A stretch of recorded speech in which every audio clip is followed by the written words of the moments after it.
right thing, having a laugh. I mean, I'd love to have Susan down here, you know that, but it's far too much of a life.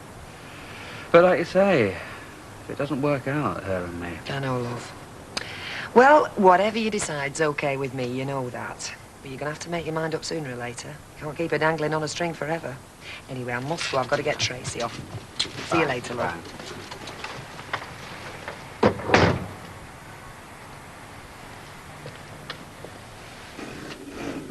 Well, if he's only bust his ankle, what the heck are they keeping him in for?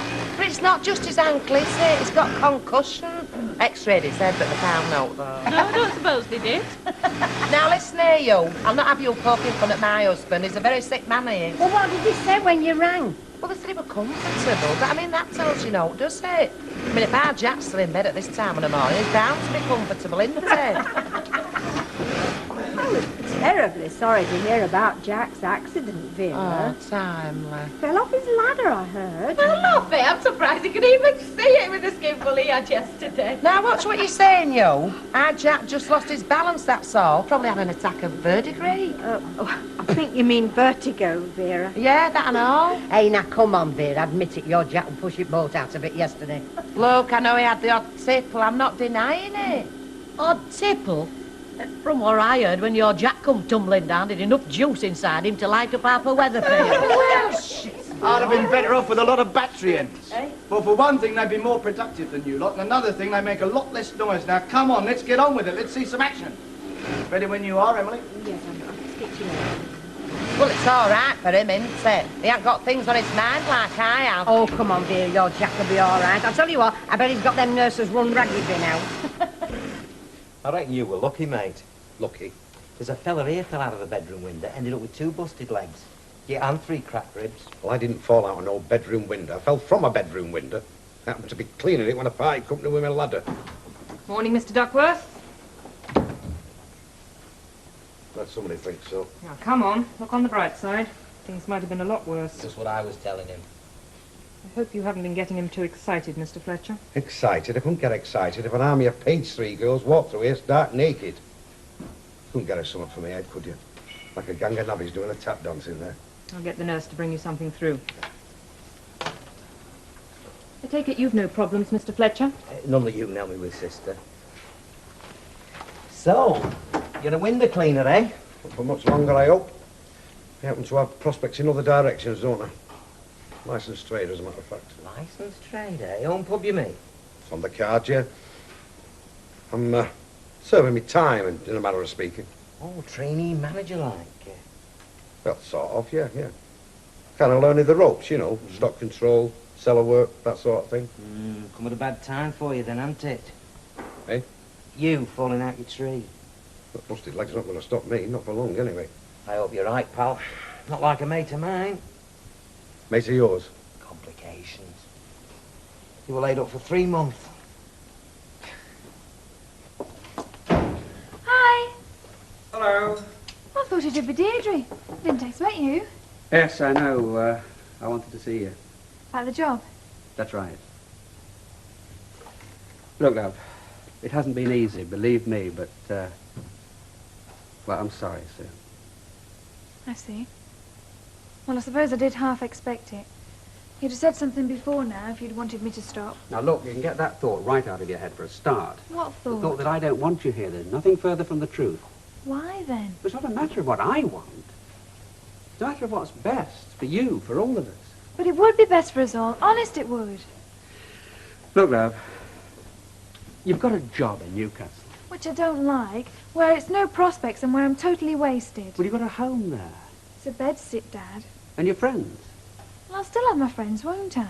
Newcastle isn't the other side of the world, you know. No, I know, but you've got to think about what you're giving it all up for. For a job that's going to be a real challenge to me. For a chance to work with you, my dad, and for a family life. Look, love, this may all seem very attractive now, but what about 3 months' time, 6 months from now? I mean, the idea of working with me may seem a good one, but in practice, it may not be your cup of tea at all, or mine for that matter. Do you honestly think that? It's far too big a decision to make without giving it a lot more thought, Susan. I see. Well, if that's the way it is, I suppose the sooner I get back to Newcastle, the better. Cheers, Tom. Tell you, mate, we'll be lucky if we get our petrol money back on that lot. It's a load of rubbish. To the untrained eye, it may seem that way. Untrained eye, anybody can see it's a load of old rubbish. Not all of it. Look, Curly, mate, we clear out this old boy's house because he's gone to join the ranks of the beardy party. Now, by the time that the in-laws and the outlaws and all the rest of them have had their pickings, what else would there be left but rubbish, eh? Anything else I can do for you before I push off? I meant, do you want anything else bringing up from the cellar? What else? Well, if you do need any humping doing, I'm sure the lads will give you a hand. You should be all right for everything else down there. Be back later, will you? Not tonight. I'm on duty in the residence lounge. I'll keep the bed warm for you, Nero. I know you will. I'll see you later. See you, friends. He's certainly brought the roses back to her cheeks, hasn't he? Yeah, not the first. Well, what's up with that? Bet doesn't seem to have any complaints. There'll be nobody happy than me if it stops that way, because I'm the one that's going to have to pick up the pieces if it doesn't. Aye, we must spend 8 hours in the same room together and have to catch you in here. I've been up 3 times hoping to catch you. Why, I've been with Emily most of the morning. What's the matter? Oh, there's nothing matter. No. Just wondered how you fixed tonight. Tonight? Aye, thought we might go out for a drink or something, if you've now else fixed. Oh, I'm sorry, George, not tonight. Yeah, I love it. Well, if you've something else fixed up. Well, it's just I thought I'd go to hospital with Vera to see Jack, you know. Sorry, George. What's up with you? You haven't said 2 words since we come in here. Can't help thinking, can I? Just doesn't seem right, does it? What doesn't? Well, me sat here enjoying myself while our Jack stuck there in that hospital bed. Enjoying yourself? Now, look here, Vera, they did say it'd be all right, didn't they?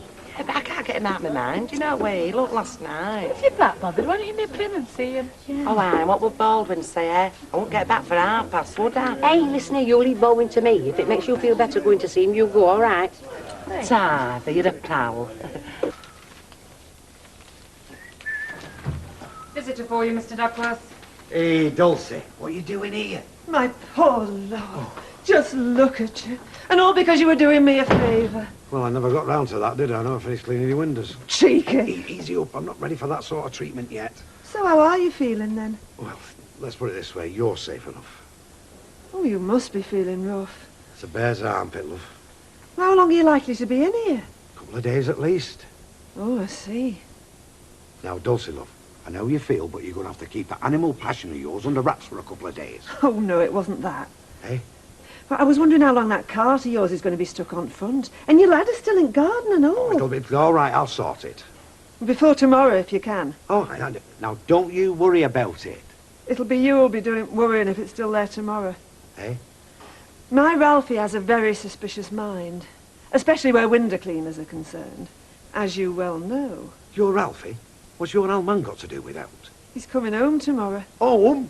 I thought he was in middle at North Sea somewhere. Well, he does come home sometimes, you know. Oh, isn't this all I flipping need, eh? Any road. I reckon I'd best be on my way. Hey, no, don't go. You only just got here, look. I know, and I took a risk and all. You never know who might drop in, do you? There's nobody going to drop in, are they? Well, you don't know. I am, I'm telling you now. Come on. You get over here now. Are you comfy? I am now.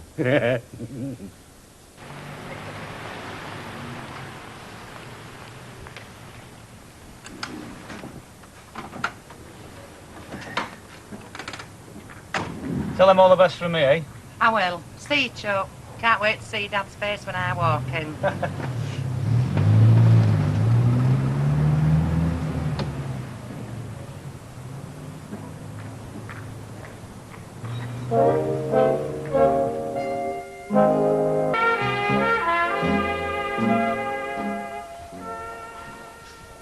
Pour yourself one if you want. No, Tar. We've napped strong, but I'll wait till I get home. The things you do for me. Don't remind us. Vera, what are you doing here? Well, that's nice, since I worried myself sick about you all morning. Give up half my dinner hour to get here, and that's all. Thanks again. Well, it's not that I'm not pleased to see you. It's just that I'm surprised. I mean, the last person I sort of expected to see here was my missus. I thought you might have been coming tonight, like. Well, I might as well be on my way, then. Thanks for this. Yeah.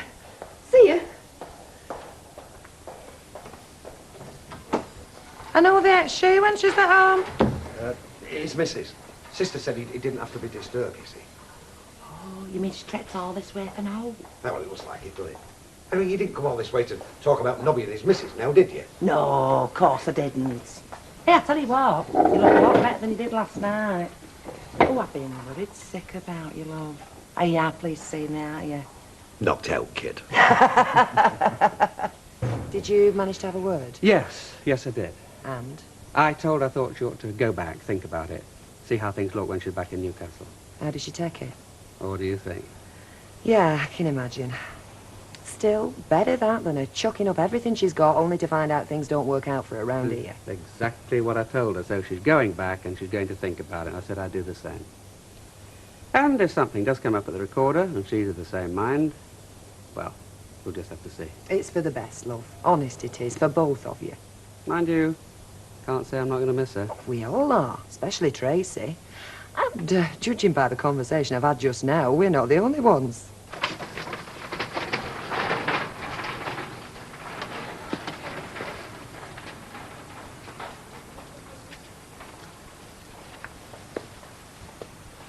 Reckon it's going to stop fine, then? To better. You're not working? I've just knocked off, haven't I?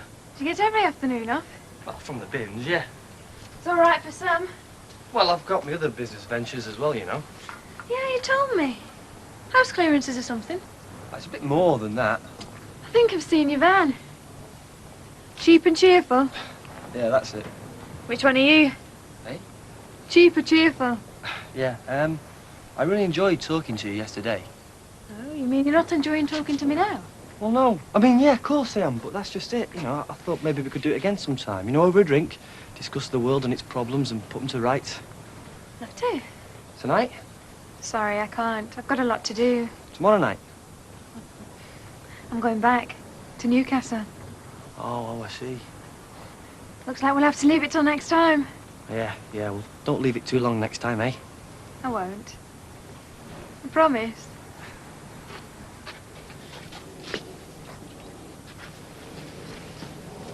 Yeah.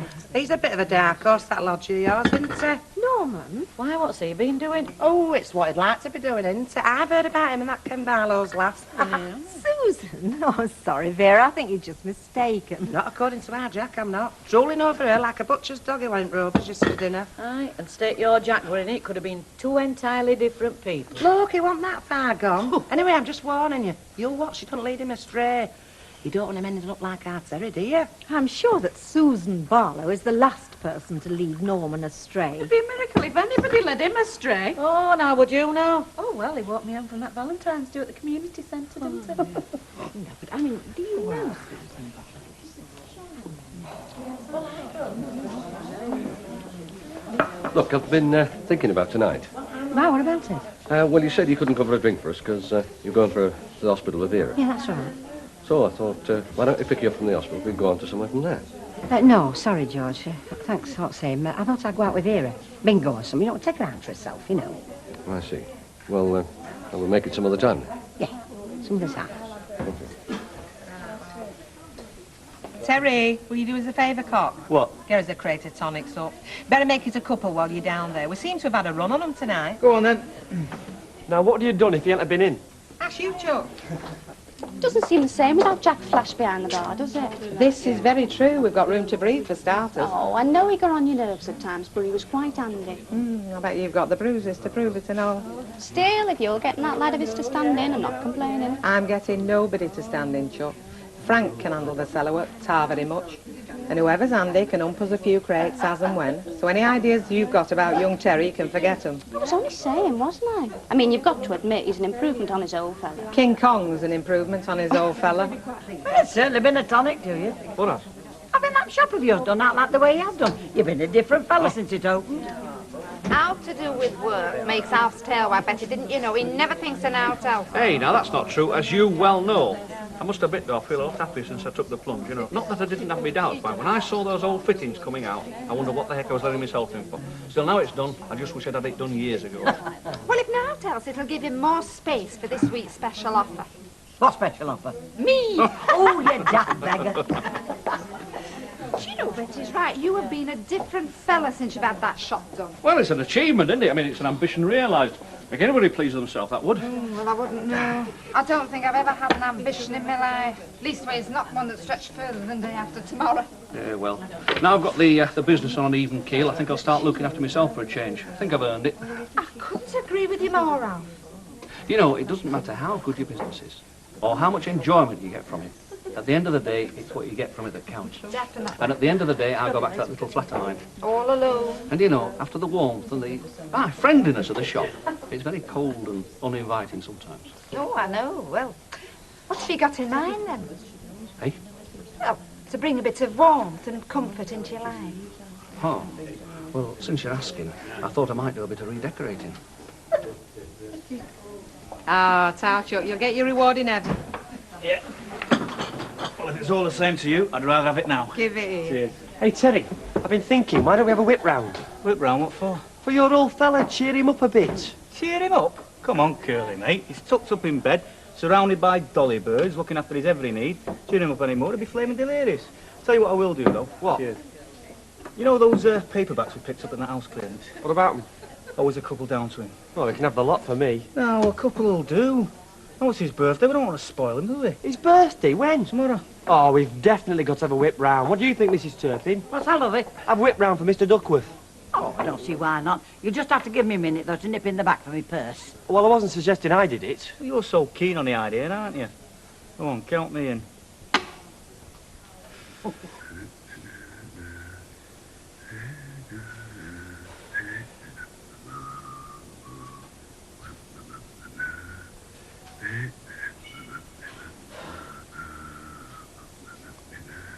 Where's your friend, then? She's talking to you. What do you have to do that for? Look, when people take trouble to come and visit you, at least you can do is look interested till they've gone. Now, look, I've put you some clean pyjamas in your locker. Make sure you change them tonight. Oh, Vera.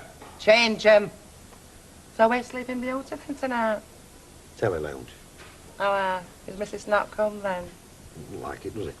I would tell her that, talk about a flipping Christmas tree. Listen, she's probably a very nice, warm woman deep down. Oh, aye, if you can find a shovel that big to dig that deep. Look, Vera, now you've brought me clean jammers and you've brought me fruit and I'm very grateful. Sister did say that I needed a bit of rest. Well, you want to thank your lucky stars, it's only us two. Eh? Percy Sugden were all set for playing a flying visit. Percy Sugden. Oh, aye. It's after all you did for him, you know, when he was laid low with that tummy bug. Well, it was at least he could do. Isn't that all I need? Well, his heart's in right place, I suppose. You were thinking of bringing your miniature brandy to buck you up and all. Well, I suppose 10 minutes would do no harm, would it? Times like this, you learn who your mates are, you know. She's no more asleep than I am. No, she will be in the morning, though, won't she, when it's time to get up? Does she want me to go up? Oh, how did you guess? A couple of minutes. Well, she's going to have to get used to the idea of being without Susan after tomorrow. We all are. Look, when you finish that, how do you fancy an hour on the Rovers? We get Emily to pop round. I don't think so. Thanks all the same. I've got my packing to do and I'd like to have a bath. I'm not keen on the idea of going out either, love. Why don't you nip out and bring a couple of bottles in? Right, I'll do that. She'll try anything to get out of standing a corner. But don't make too much noise about it now, do you know what Tracy's like when she gets wind of lemonade and crisps? Right, 10 minutes. Right. That's the lot. Is there anything you want doing? No, I don't think so, love. Oh, I've put the immersion on for some hot water, by the way. Oh, thanks. You know, I don't think I'll ever understand my dad. Oh? This time yesterday I'd have put money on him letting me stop here. Yeah, well, he just doesn't want you jumping into out you might regret later. I mean, let's face it, it's a big step, isn't it, for both of you? And neither of you know each other that well, do you? There's one thing he doesn't know. I can be a very determined lady when I want to be. Thanks, anyway. What for? Well, you did have a word with him. You did, didn't you? Yes, I did. Look, Susan, I've got to be honest with you. If anybody talked your dad into thinking again, it was me. You did? Yeah, that's right. You mean you changed my dad's mind? It wasn't like that. Well, thanks very much, and I thought you were on my side. Look, Susan. I'm going up to see Tracy. Susan, listen. I don't think there's any more to be said. Do you? You're not going to work this morning? Eh? Well, it's gone 1:30, you know. I know, and I'm blowed if I care. I'd have slept a wink last night. Oh, missing your Jack, are you? I must be. God knows why. I suppose it's what you get used to. If you sleep next to a load of coal and somebody moves it, well, you'll be tossing and turning sleep all night and all, won't you? Can't remember what I come in for. Oh, well, it'll come back to you. Yeah. How is he, anyway? Well, it's not so bad. You know, we were a bit of a misery yesterday, but, well, it's his birthday today, so I happened to buck up a bit. What exactly is wrong with him? Oh, he's broke his ankle. Oh, heck. He's going to be out of work for a couple of weeks, then. Not in hospital, though. Yeah, well, they'll get shuffling, won't they? I mean, you'll be saddled with him. Listen, you won't have any wages coming in either from either of his jobs, will you? You're just trying to make my day, you aren't you? Who's that? This week's attraction, Queen of the Walking Dead? Well, you're not so lively yourself, are you? Oh, that's just where you're wrong. That's why I'm late. I've been running around like a madam this morning. Oh, aye, of course. Susan's going back to Newcastle tonight, isn't she? No, she's going back this morning. Oh, yeah. Missing a boyfriend, is she? Yeah, probably. Just do as I ask and sit down. I've got a lot Sit to down, say. just for a minute. I want to talk to you. Now, you know you're being stupid about this, don't you? No. Well, you are. Upsetting everybody and for no good reason. Tracy's heartbroken. She wanted to see you off tonight when she got back from school. I'm sorry about upsetting Tracy, because she's the only one who'll miss me. Now, that just isn't true. You know very well what was said last night. Yes, I do. And it's pretty obvious Deirdre doesn't want me to stay. You really are being stupid, aren't you? That, Look, I'm doing the talking. Won't do you any harm to do some listening for a change. Have you any idea the dilemma you put Deirdre in last night? Have you? She didn't just come down on my side because she's a good wife, you know, which she is. I came down on hers. She stopped me from making a fool of myself. I was so excited at the thought of my daughter coming back that I couldn't see the dangers. She could.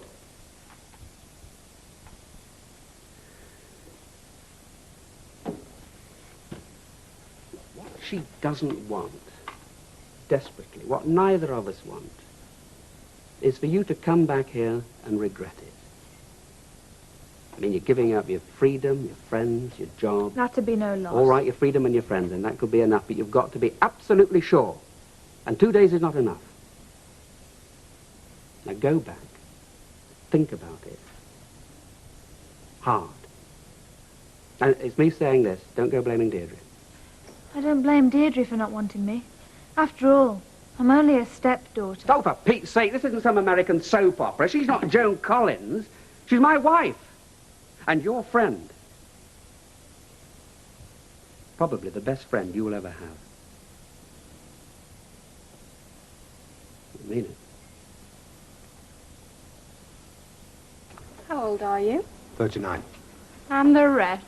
Yeah, well, it's the kind of life I've led, isn't it? I've packed 50-odd years into them 39.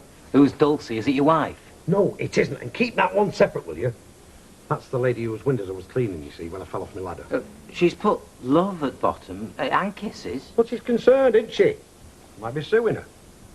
So how's your ankle this morning? Okay.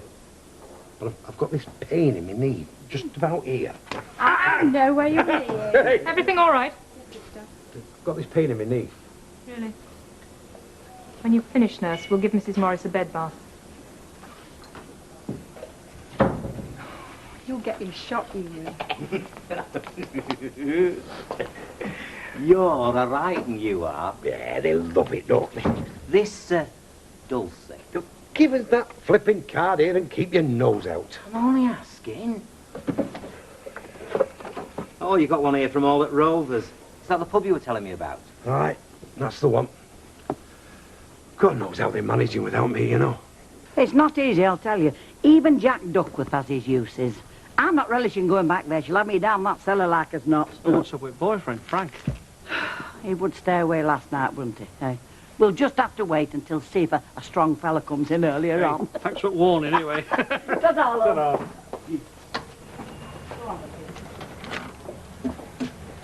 Hello, love. Yes, she's down at the bottom end. Hiding. I got you these for having me. Oh, you shouldn't have bothered. Shall I take them home and put them in water? Thanks, yeah, but you shouldn't have bothered, really. I've changed my mind again. I'm not going back till tonight. Oh, that's good. Tracy will be able to see you off. I was thinking, my dad's not working at lunchtime, so do you fancy going to the Rovers and having a salad or something?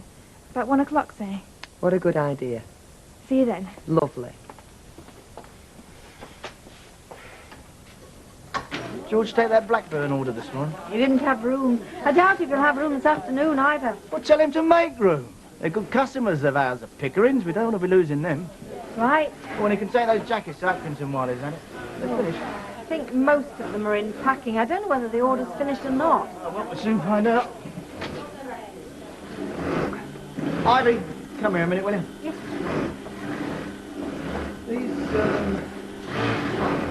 How's Ivy going on with George? Oh, God knows. You know, I don't think she knows herself. Well, I know they're not getting married, but I'm still not sure why. But absolutely. Because he's not a widower, is he? He's divorced. Oh, what? That's nothing. Well, it is if you're a so-called Catholic like Ivy is. You see, in her eyes, he's still married. Oh, well, I'm glad I'm not religious. Oh. Well, then they crack on. They know everything that's good for us, don't they? But they're the cause of all this fighting and that, aren't they? Look at the Protestants and Catholics in Ireland. And on this morning's news, it said that the Christians had set off this big car bomb in Beirut because the other lot had done the same to them. And India and all, them Sikhs in that temple. Well, it's all religion, isn't it? I mean, why don't they just join together and stop all this fighting instead of doing daft things like telling Ivy she can't get married? Oh, well, you tell him, love. You know how Nellie's husband were all saying that. He's got a lot to answer for as religion. Hey, how's things going with you and George, kid? Well, they're not, are they? Oh, look, why don't you pack it in there, make a clean break instead of mucking about? It's not that easy, Vera. I want point to marrying him, you know. Yeah, but you're not now, are you? Stop messing about. It's doing neither of you any good, you know. Well, don't you think I know that? He keeps asking me to go out with man. I keep making up excuses. Well, there you go. Look, show him done and I'm done with it. How can I, Vera? I still feel the same way about it. Hey, I don't know. Is that it? You're a good lad. What are you? I'm a good lad. I'm a drink, Laurie. Your mate want to know. We might be needing him later on. What are you doing round there? Being a good lad, getting you a Booksheed pint. Keep going. Where is it? Another pint of bitter? That'll do nicely. Come on, Kate. Are you buying, love? Have it one boat, mother. You can't win. There you are, gentlemen. Nothing to pay. Thanks very much. I brought a few crates up for him. Yeah? I nearly fell down the cellar steps and all. Yeah, you want to look out for yourself. That's one of the first rules of life, that. Look out for number one. You know what happened to me when I went and worked down at the meat market? The boss says, I'll give you one piece of advice, lad. Never try and catch a falling knife. Oh, wait, it's good, that. Well, of course it's good. You're no use to anybody, are you, with your fingers all over the floor? Oh, do you mind? Well, you're not, are you? Oh, listen, don't go sloping off. My dad wants us to pick up his gear from the house where he fell off his ladders. You mean he's better than that? We'll never fit it all in the van. I know that. That's why it's going to take two of us. I'll drive you down there and you can push the cart back. How's your Jack, Vera? Oh, not so bad. A bit of a misery, but that's him, isn't it? Well, he won't be in long, will he? Not in hospital, he won't. But speaking of myself, I'd rather have kept him in there, you know, till he starts work again. It's bad enough doing without his money and without having him under my feet on top. There can be a trial at times. I know. Yeah. You know that money we're collecting for my dad's birthday? Yeah, what about it? What do you reckon to this? Another couple of quid, we could run to that, couldn't we? Hey, yeah. Shall I ring him? Yeah. Hey, can I use your phone? Leave your temporary on that bar top. Yeah. Oh, hello. Hey, how would you do? Handsome as ever, isn't he? Excuse her.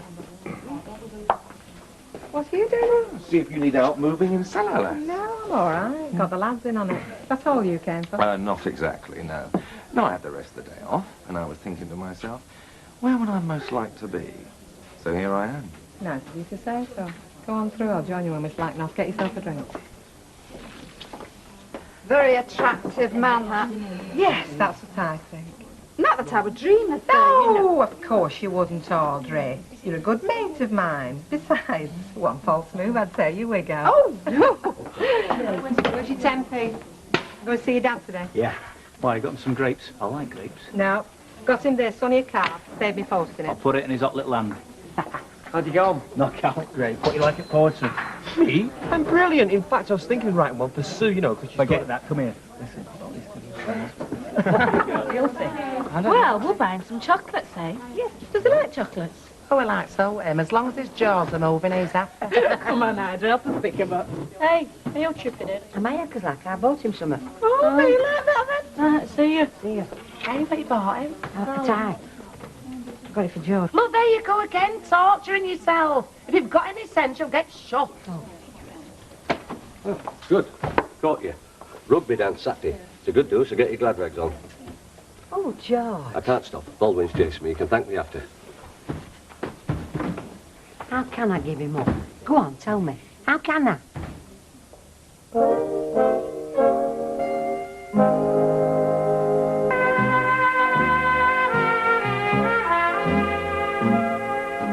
Will you stop apologising? Well, I was wrong, wasn't I? You were right. It would have been awful if I'd regretted coming back. To be honest, though, I don't think I'd miss Newcastle. I mean, I haven't got any real friends there. My flat's grotty. My job isn't much better.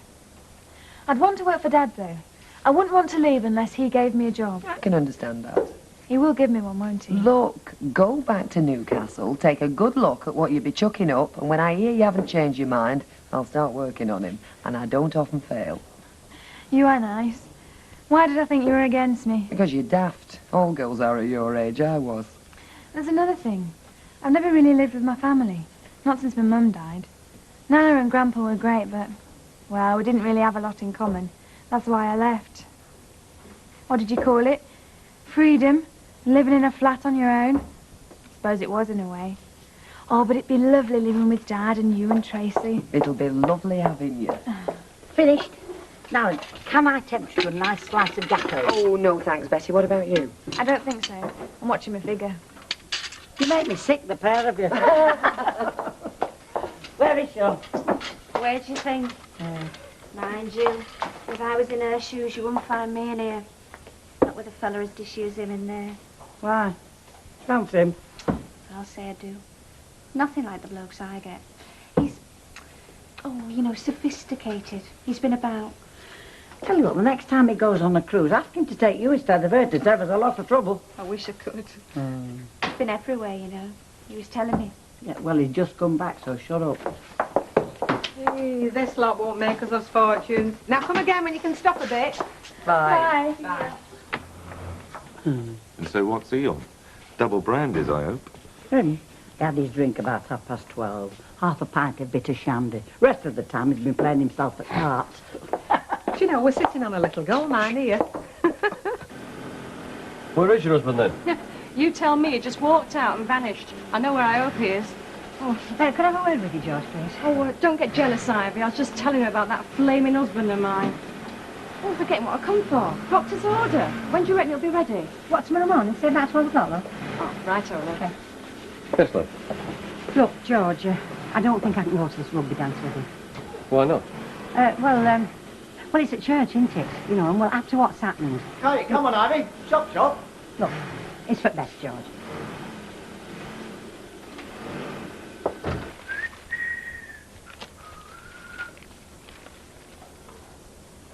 What are you reading? It's a book on magic. My wife got it from library. It's about magicians, tricks and that. Get away. Yeah, it's my ambition, that, to be a magician.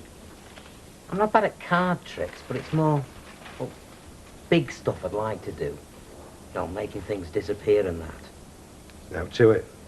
I make 8 pints vanish every night. No. I mean, you know, like putting a woman in a cabinet, sticking knives in her.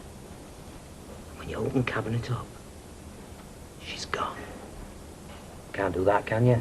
If I could have done it flaming years ago. Come in. Hello. All clear. Aye, come on in, Buff. Nobby, lad. Do us a favour. See if you can go and find us another paper, will you? I'm reading. I know, and you're not supposed to do. What did sister tell you? Now get them sticks and get up and down them corridors. She told you and all. Yes, but I've got a visitor, haven't I? Oh, yeah. Come on, Nobby, lad. I'm going.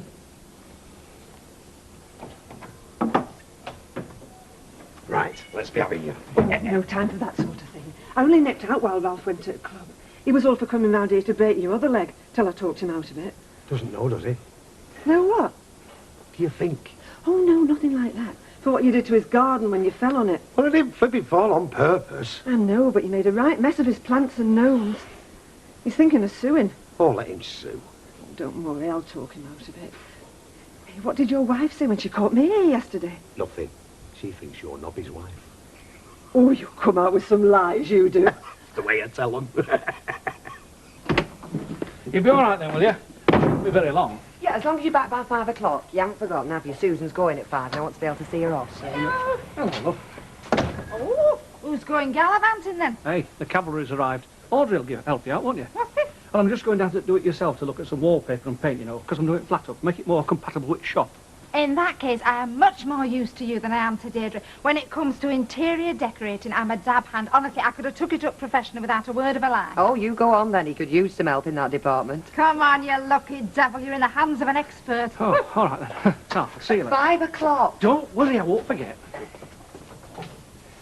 No ladders? What do you mean, no ladders? I mean, we couldn't find them. We looked everywhere, didn't we, Curly? Yeah, we went to the house where you had your accident and we knocked on the door, but no one was in. Hey, now, don't bother them. I'll see to that.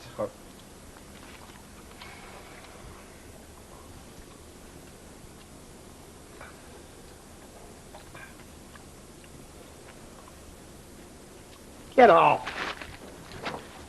Oh, Bet sent you this letter. What is it? Wages? Don't know.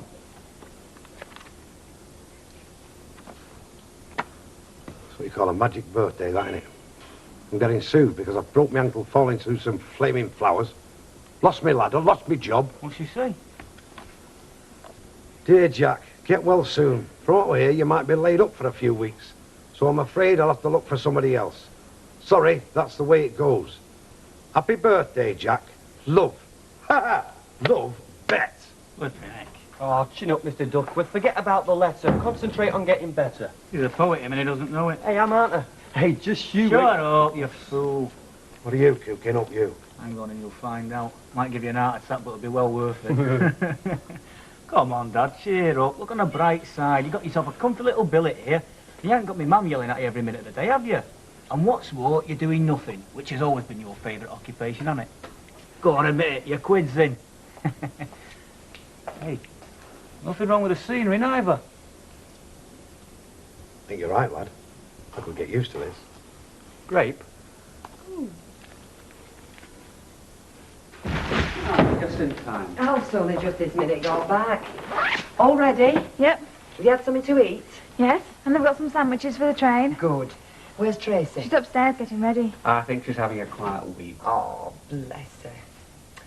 She's going to miss you terribly. We all are. Doesn't have to be for long. Get me that job at the recorder and I'm back. Make absolutely sure it's what you want, and I will. Promise. All right, come on, young lady. Let's have you in the car. If you're coming to the station with us. Thanks for having me. It's been a pleasure. Will it be a pleasure having me back? Of course it will. And don't worry, I'll work on him about the job. But he's right. We want you to be sure. I know. Bye-bye, love. Bye.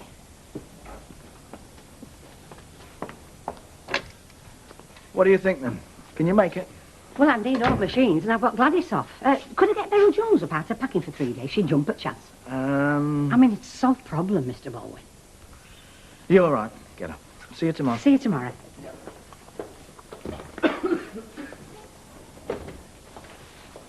Oh, hello, love. You spare me a minute, I'd like to get something straight. What, love? And you can stop all that hello, love, what love business for a start. What are you trying to do to me? Is this your way of paying me back? I don't know what... But God knows, I know I told you a lie, but I did it for your sake. Not for mine. I mean, when it came to the push, I couldn't go through with it, so I told you, didn't I? Didn't I tell you? Yeah, of course you did. So what are you trying to do to me? All these excuses. You said we could still be friends. And what happens? Every time I ask you out, there's someone coming, you're going to the bingo. George, I've had it, Ivy. I'll not pay all my life for what I did. I'll not be turned down again, do you hear me? I'll not be turned down again. Right? So now you know. It's done with. It's done with.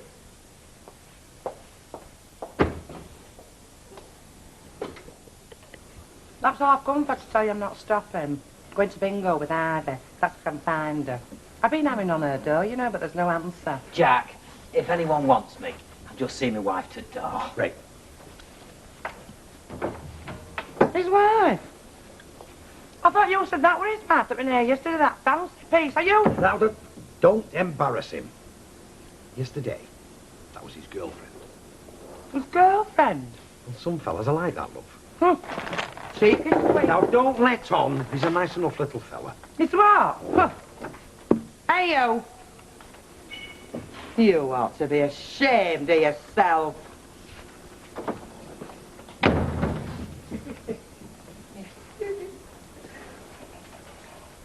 What have I done?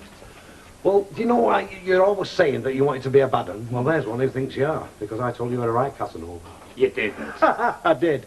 Don't worry, though. He won't get as far as Newton Heath. But all round our street, they'll all be saying how Jack Duckworth was in the same room as a sex maniac. Great. You did come in the back way. You have another visitor. Come in. Oh. That's Mr. Duckworth. And if you're a lady gorilla, I wouldn't get too close to him.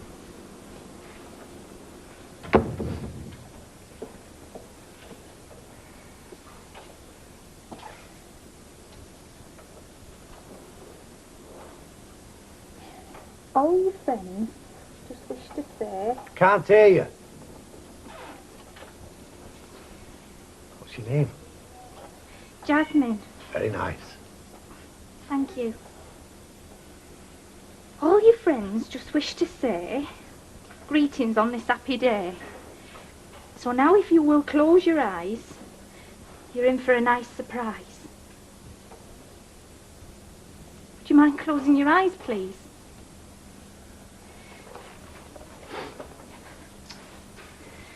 It's me job.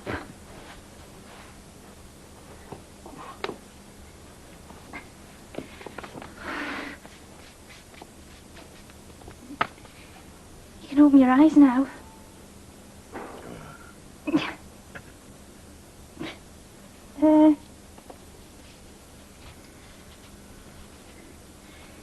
To show you what a special evening this is, the girls all send their love and kisses. Do you want three? Excuse me, that's it. That's it? The girls all send me loving kisses. There's 40 of them. I've only had one. Mr. Duckworth, let's have you outside, young lady. You can put that on in my office.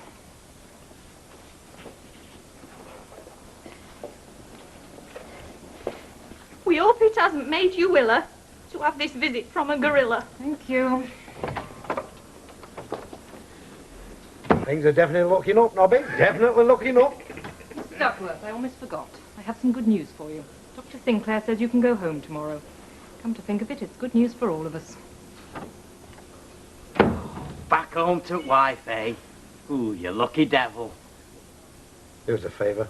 While you're in here, get your head examined. Take Nicky. I hope so. I better give her a shout. Hey, how long's she stopping? Has she said that?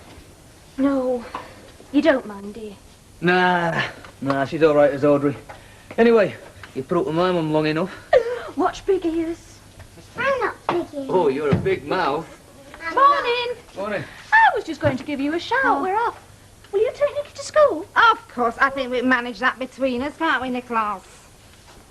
Hey, do you know, someone mistook me for his man the other day. I said, no, I'm his granny, actually. They said, go on, you look so young. For a granny? Oh, shut up, you. All right, I'm off. Are you all right? Hey, listen, I'll hang wallpaper, only I might be doing some later on. It would be nice to know something about it. Where?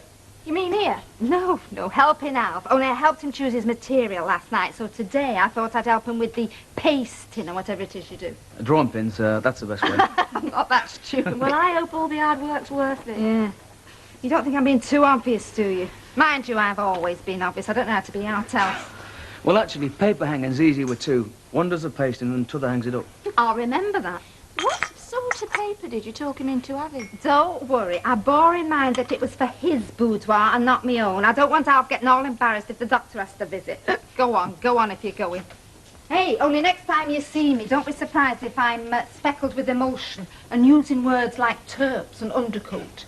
Ta-ra. Is it all right if we knock off a bit early this dinner? Only I'd like to be there when they bring our Jack home, you know. Anyway, I don't think he's got a key. I'd have to prop him up on pavement if I'm not. Oh, I suppose so, yeah. Great. Hey, did you manage to sort the Jar Jar last night? Yeah. Oh, well, don't tell me that if you don't want. No, to tell Vera. Well, we had a bit of a falling out, if you must know. Oh, No, serious, though, I hope. Hey, you didn't go and tell him you didn't want to see him again, did you? You did, didn't you? I can tell. Oh, we all say things we don't mean, and you'll be seeing him again today, No, so... no, Vera, it wasn't a case of what I said, love. It was a case of what he said. And it weren't very nice. What makes it worse, it were probably true and all. Well, what were it about, then? Oh, I just think we've been seeing things different, you know, and I hadn't realised. I just hadn't realised the way that he were thinking. I do now, of course. He's upset you, hasn't he, the rotten devil? No, I'm all right, dear. And for goodness sake, don't go laying on I've said on. No, of course I won't. You want to do what I do when I'm feeling a bit down. I try and think of something funny. Like what? Like our Jack, laid up on that sofa, having to behave himself for once. I mean, that's bound to make you laugh if no else will. For the bedroom, you see. Oh, yeah, very nice. Well, Thanks very much, love. stay in the bedroom, like it's actually for the living room when I've got it done. Well. Hey, what do you think? What's it for? A shirt? Because I think it suits you, but have you got enough material? It's for papering upstairs. Oh, I don't like it then, no. You don't? Well, it's not right exciting, is it? I think you should know he didn't choose it himself. I mean, before you get really insulted. Well, who did then? Audrey Potter. Oh, well, in that case, I can see. God, it's beautiful, that. It's really lovely. Thanks very much, I believe you and all. I didn't know she'd got to the stage of choosing your wallpaper for you. She must be keen. Well, I wanted a second opinion, you know. Well, it's not what you wanted, it's what she wanted. I'm wondering about, aren't you, dear? Yeah, you'll get me in bother. Listen, Audrey Potter's a friend. Of course she did. Yeah, she just happened to be here when I was going to the shop. Of course she did. Oh, think what you like. See if I care. Hey, is it out going on? I don't know. They've been seeing a bit of each other. They've been seeing bits of each other. A bit. Hey, Alf. I'm only joking about your wallpaper. Oh. I think it's right nice. Well, so do I, as a matter of fact. I think Audrey's quite nice and all. Well, I'm glad to hear that. I don't know what you're telling me for, though. Oh, no. You're not getting me down them cellar steps, lovey. Because I'd be scared once you did, you'd never get me out. Well, suppose we took a few bottles out so it wasn't a full crate. I don't care if it's full of feathers. I'm not just taking that risk. No, you do right to know, Betty. Well, we're going to be short of all sorts. So, let her get herself a proper cellar man, instead of trying to keep the job warm while that fancy man of hers makes up his mind whether he wants it or not. Do you think that's what she's doing? Oh, sticks out a mile. Am I not right, Betty? It's looking a bit that way, yeah. Quiet, isn't it? Are you having a prayer meeting? Oh, no. No, we're just wondering what to do about getting some crates up.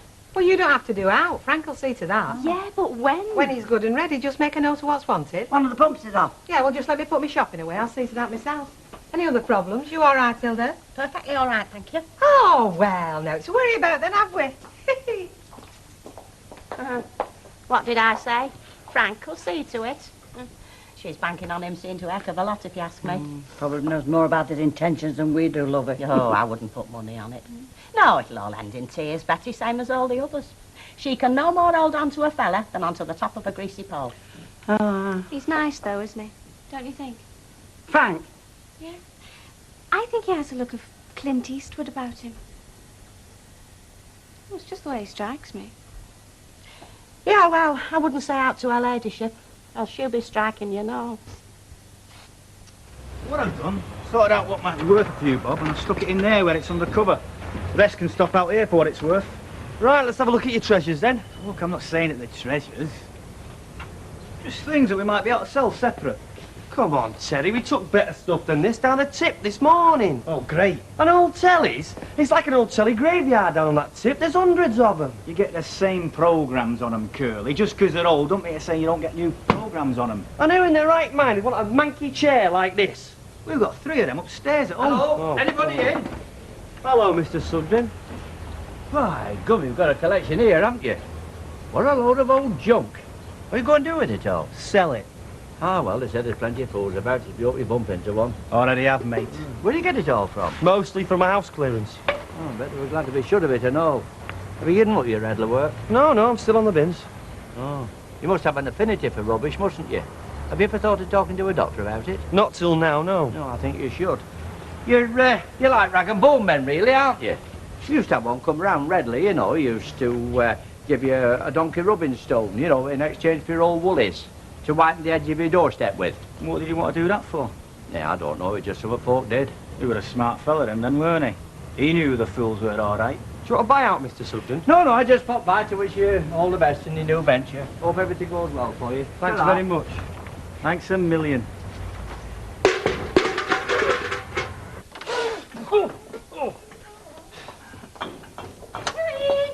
Hello, love. Oh, good, you've not started without me then. Started? To decorate it, there's nothing I like better. Put a paintbrush in my hand, I'm happy as the day's long.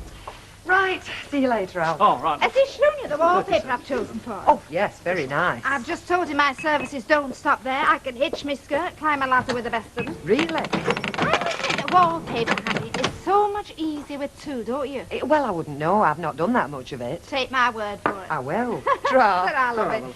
Come on now, when do you want me to start? Just a minute. It's not that easy, you know, Audrey. I've not decided what I'm doing yet. Oh, thanks, Mary. What is there to decide? You've got your paint, you've got your paper, now you've got your little helper. Are you redecorating? Well, just a bit, aye. You'd love the paper we've chosen. Have you got a bit here to show us? No, it's upstairs. That's 252, please, love. Well, thank you. I can recommend somebody, you know, if you're thinking of having it done professionally. No, it's not, love, no. Oh, can you? Yes, well, it's the man that did my flat. It was excellent. He was very clean and he tidied up after himself. Oh, sounds just the job. Well, I think I've got his card somewhere. Well, I'll tell you what. I'll get in touch when I've thought about it, eh? And thank you very much. That's a pleasure. You manage? Yes, thank you. Bye, Audrey. Bye, Mrs. She's natter on, doesn't she, maybe? Aye. Yeah, no, it's a thought, though, isn't it? Getting somebody in to do it, because I don't know when I'll have time to do it. It's a good job I didn't buy me white overalls then, isn't it? Listen, I do appreciate your help in choosing the stuff. Think now, Toppet. Unless, of course, you'd like to buy me a drink by way of saying thank you. Oh, do you know, there's no tide like better. But you can see how I'm fixed. Well, I had thought I might call into the Rovers tonight. About 7. That's right, sir. 8. 9. Well, I might be there almost any time. Oh, no, 7. Make it 7 o'clock, eh? Are you sure you want it? Of course I do. Did you see the Armistice praises today, Betty? No, I didn't, love. I've got out of a habit, you know. Oh, well, there's plenty that hasn't. It was a very fair turnout, very fair. Very glad to hear it. I was very glad to see it. Now, I know there's them that think it's time we started forgetting instead of remembering, but I'm not one of them. I was very proud to be stood there yesterday, and God willing, I'll be stood there again next year and all. Hello, Mrs. Ogden. What are you having? Oh, that's very kind. I'll have a light ale, please, Betty. That's if there's any left on the shelf. Oh, yes, we've got one or two. Thanks to our Gloria. You're doing a grand job, kid. No choice, have I? Thanks, love. Put rest on the shelf. They should keep us going well past the dinner. Oh, I could do with some brown ales too, if you don't mind. Just always at home. Yeah, it's good exercise, doing it keeps you nice and trim.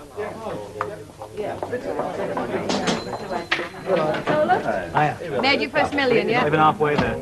Oh, you're not trying. Vodka and tonic, bet, please. 1 V&T. Are you ready for another? No, sir, I'm all right with this. No, I'm trying, you know. It's just that I'm beginning to wonder whether I'm the only one who is.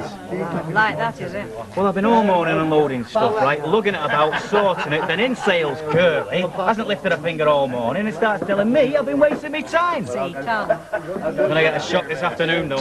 Why, what are you going to do? Something horrible? Yeah, and I'm going to prove how dead wrong he is and all. Hey, Arthur. What's up? No, honey, your dad's just home. I don't want to leave him on his own, not just yet. Can he slip down to the chippy and get us all some Yeah, sure, no problem. All right. I'll get money when you get back. Oh, there's no rush. Ta-ra, Mrs. Fairclough. Vera. Good off, then. Yeah, I'm on an errand of mercy. Get me dad some chips. Sound like Jack's back in London living then. Bet the hospital would lad. Hey, Brian, can I have a word? Have you seen out your mum today? Not for a day or two. Oh, well, don't tell I told you, but she's had a bit of a bust-up with George. Depressed, yeah. She's right miserable. Is she? Well, I just thought you ought to know, that's all. Thanks. Ordered you a pint. That's what you want, innit? Yeah. No, I've got to go and sort somewhere else. I'll see you back at the garage, okay? What about your pint? Yeah, you drink it.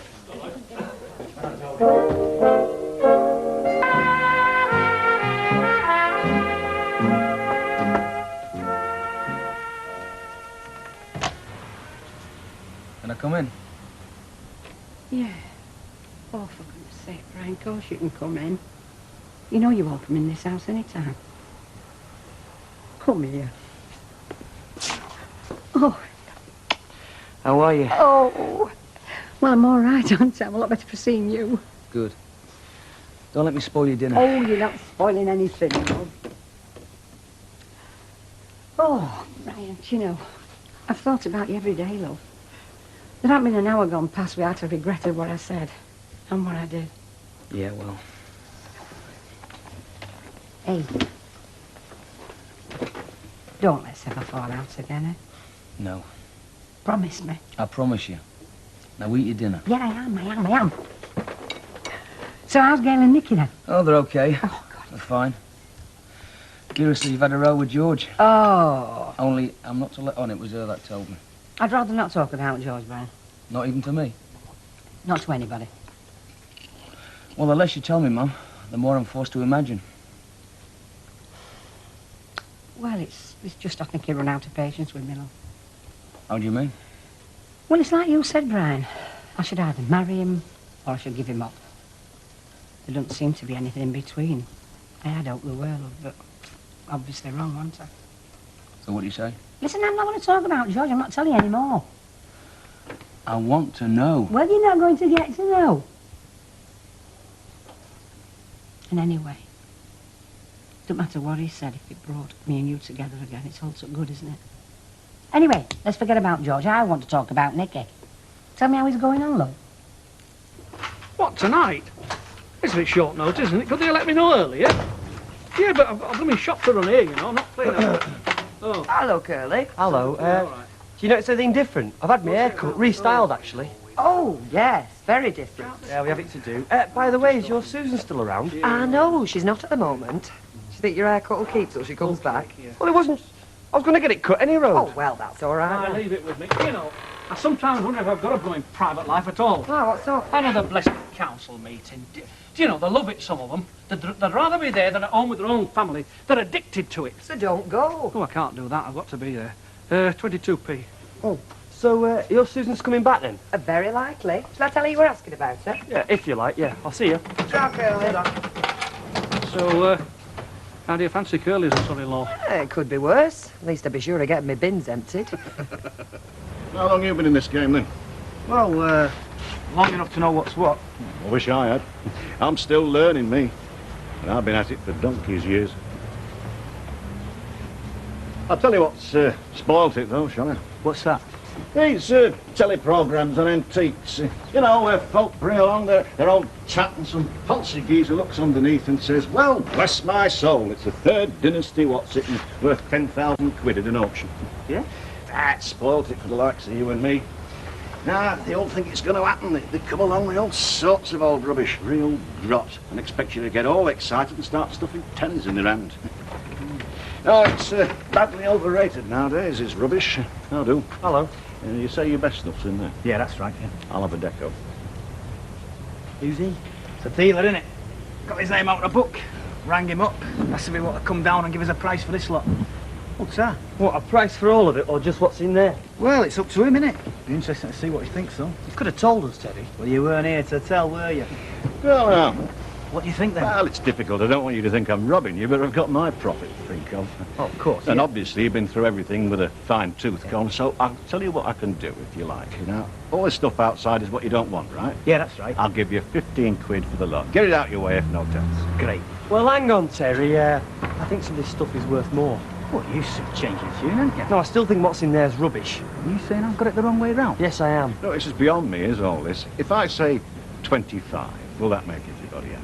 Yeah, that's no. great. Curly, it's worth more. I've never met you before, but I guess you watch a lot of television, am I right? Well, I have. Especially programmes about antiques. Sometimes. I thought so. Anyway, look, 25 is tops. If you two can get your act together and agree on it, then give me a bell. Okay? Yeah. And thanks for coming, eh? See if you could talk him round, eh? I'll see you then. Yeah, ta-da.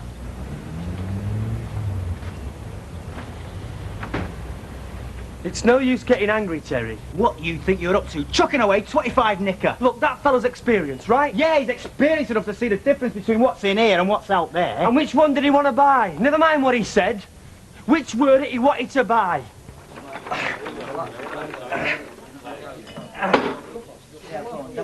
You know, those guys I work with, They wouldn't believe what I do with my couple of hours off. Terrible, that cellar, isn't it? Not the most salubrious place in the world. I'd hate to be trapped down there. Well, depending on who I was with, of course. Is that an invitation? Come on, no slacking. Tilt that barge, lift that crate. How's he doing, kiddo? He's doing very well. Mixers, stouts, light ale. As requested. I think that deserves a reward, does that? You've no tales for him, have you? Not just now, no. Then come with me to paradise.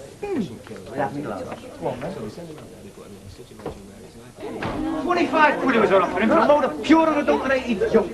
Why? Ask yourself why. I am doing, only I don't know the answer. Because it's not junk. Oh, Curly knows, don't he? Curly studies the universe from his bedroom window, and Curly knows. Yes, lad.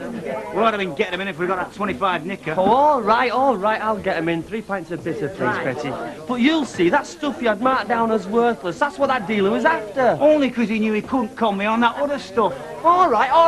Well, that's Maeve. What are we asking Mavis for? I don't know. Excuse me, Maeve. Do you know this young man? Of course I do. Hello, Kurt. Hello, you've got good taste when it comes to furniture and stuff, haven't you? Are you sure you know him? He don't seem to know you. Well, I wouldn't say that exactly. Which is more valuable, a chaise lounge or a kitchen table? Hang on, let her know the full story. It's a chase lounge, right, with a stuffing hanging out and stinking of cats. What's a chaise lounge? It's a settee, innit? Which is more valuable? Well, Don't it depend on whether you want somewhere to sit on or somewhere to do your baking on? Yeah, I'd agree with that. Thank you. well, I've always liked the idea of a chaise lounge. There. Yes, but you don't do much baking, do you? And she ain't even seen the state of it. Oi, Anybody paying for these 3 pints? come in, Betty. Thanks very much, Mavis. Anytime. Anytime. Well, what was all that for? I don't know, but with a bit of luck, we may never find out. I'll have to get you waiting, have I? Hello, Rick. No, I'll only be in a few minutes. Only Brian said he'd give me a lift in. So then he had to have a bath, and I sat twiddling my thumbs while he touted his biceps, whatever it is. Betty, have a Campari and soda, please. Okay, lovely. Oh, well, how's your day been then? Oh, not too bad. Oh, I had a telephone call. I've got to go to a council meeting. Should be about 20 minutes, so I can't stop that long, I'm afraid. How long will you be? Well, it'll be an all-night do. Oh, I see. I can't take a friend along, I suppose. Well, not really, no. Right, 66p, please, Oh, I'll love. get that, love. Okay, count up. Oh, cheers. Yeah, I'm sorry, you know. I mean, it came out to the blue, you know. I didn't know a thing about it this morning. Well, don't worry. You go to your meeting. Sure, there's some knitting or something I can be getting on with. Oh, champion.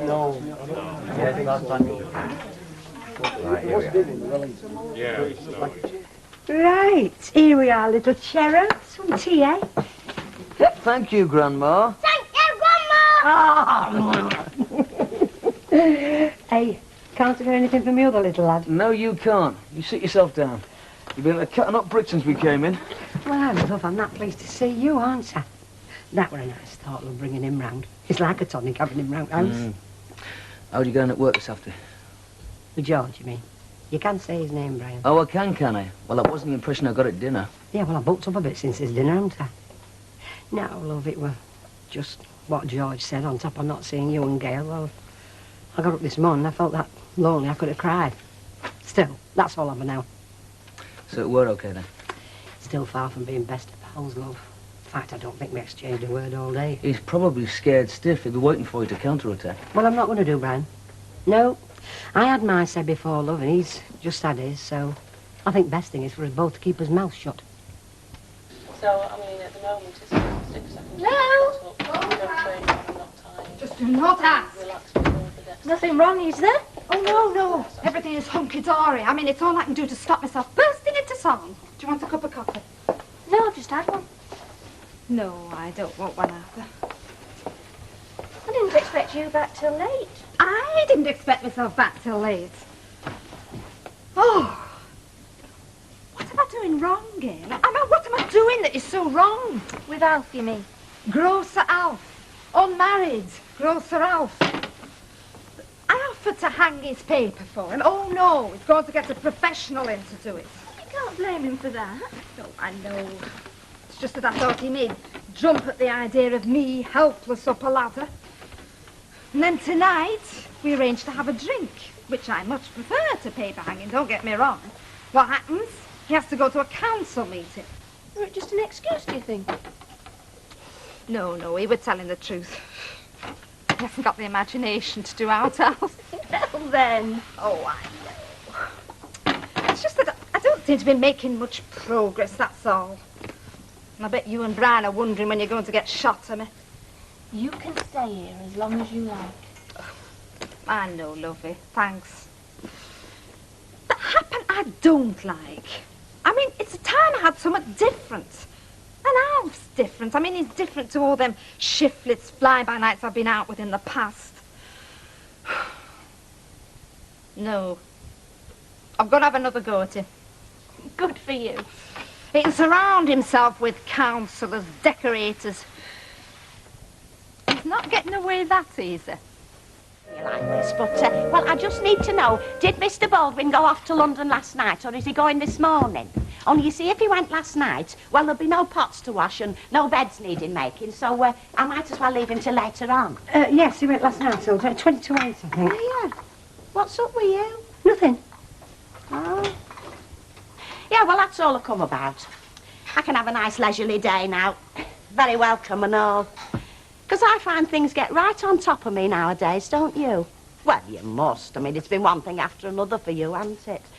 You no sooner got over the shock of your birth, but Brian and Gail's talking about divorce, and even when they patched it up, they moved out on Hilda. you. Now there's this trouble with that nice Hilda. I'm only being neighbourly. Well, I know you, Hilda Ogden. Yes, well, you see, I was just wondering what hopes you might have of a reconciliation. I would broadcast it on news at 10 before I'd tell you anything, Hilda Ogden. Oh, don't tell me she's got wind of it already. Yes, and I wonder who it is who's been blabbing her mouth off to all and sundry, Vera. But we're all feeling dead sympathetic, kid, honest.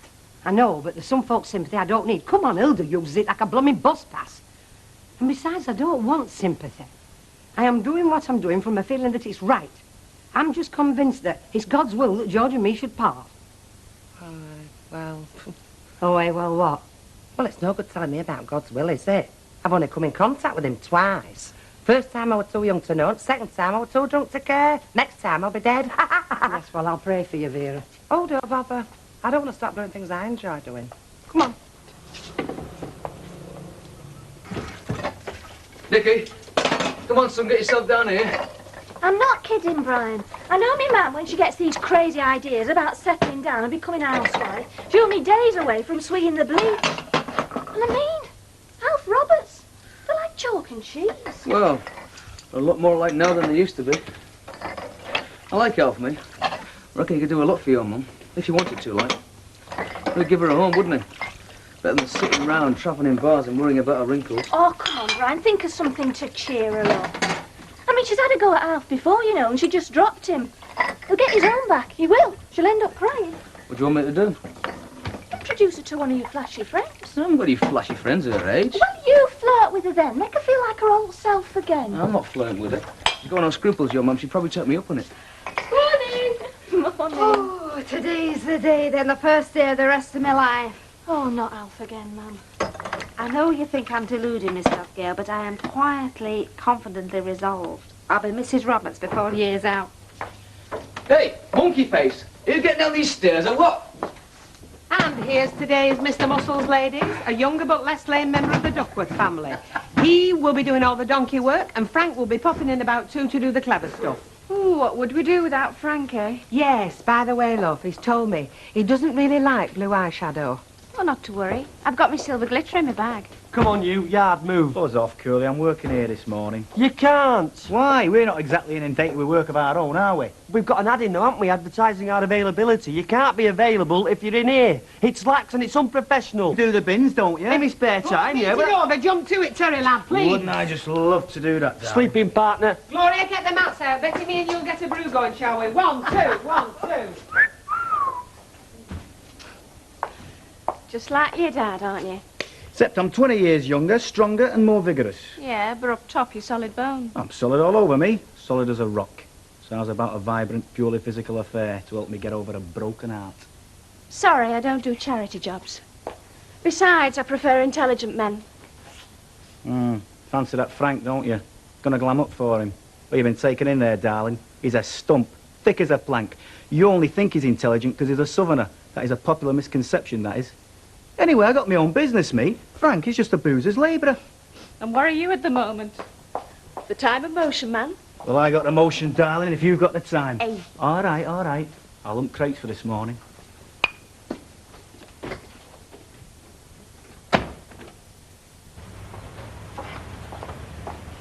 Well, I wouldn't entertain the idea, I wouldn't. Not on your life. Can't you put her off? We don't want to put her off, Percy. Well, I would.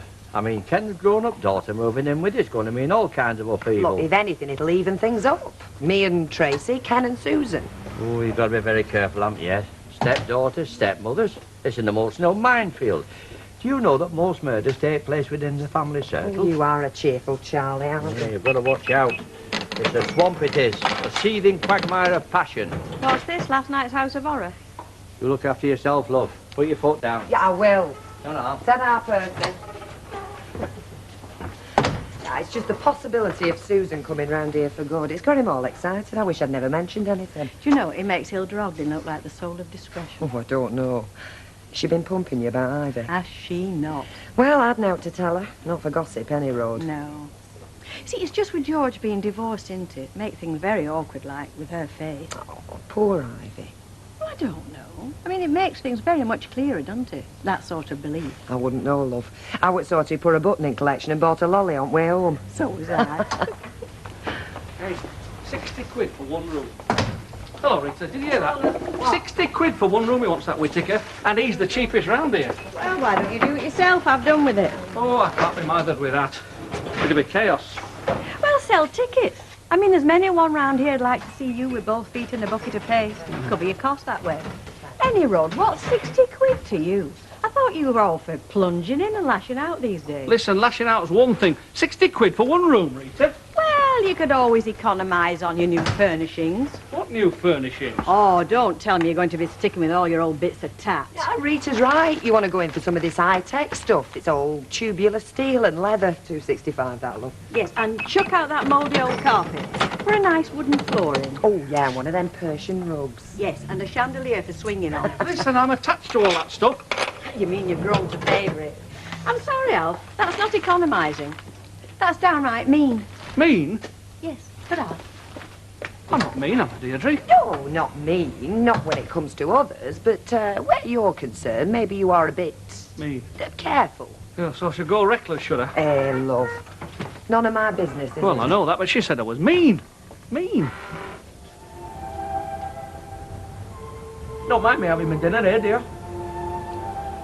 Only Brian's meeting his mother-in-law in the Rovers. Dead embarrassing, isn't she? Loudmouth. Where's Teddy anyway? Oh, he's helping out at the Rovers.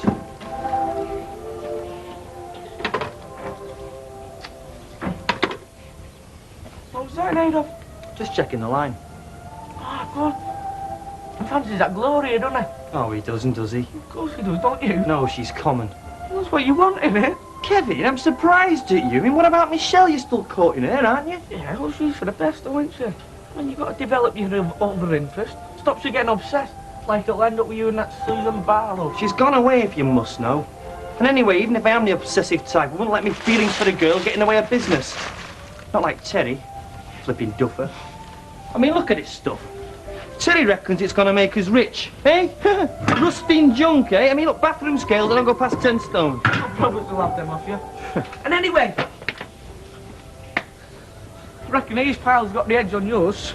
Wouldn't interest Woodlouse, that lot. Ah, you see, well, that's where you're wrong, see, mate, because this here is a genuine 19th century provincial long case clock. Yeah, give or take 3/4 of it. It could be restored, you know. Oh, yeah, it's like turning a lolly stick back into Sherwood Forest. Nothing's too much trouble for the people who cherish this stuff, because they know it's been made with love by a skilled craftsman. Yeah, so it got chucked on a tip by a fed-up housewife. You're a Philistine, Kev, like Terry. Has that got out to do with Phyllis Place? Yeah, it's a special night class she's running, specially designed to lower the IQ of the neighbourhood. Oh, hang on. Hello, duck nuts and what? No, it's Curly here, sorry. No, I'm afraid he's not, no. I'm going to go and have to... And drag him out of boozer! No, sorry, Mr. Dawson. He'll be back at 1. Oh, certainly, Mr. Dawson. I'll say so, Mr. Dawson. I'll see you then. Bye-bye. I knew it. I knew he'd be ringing. I've got inside information, you see. Listen, Kev, can you look after the yard for me for 10 minutes? Yeah, go on. Give us a bit of peace and quiet.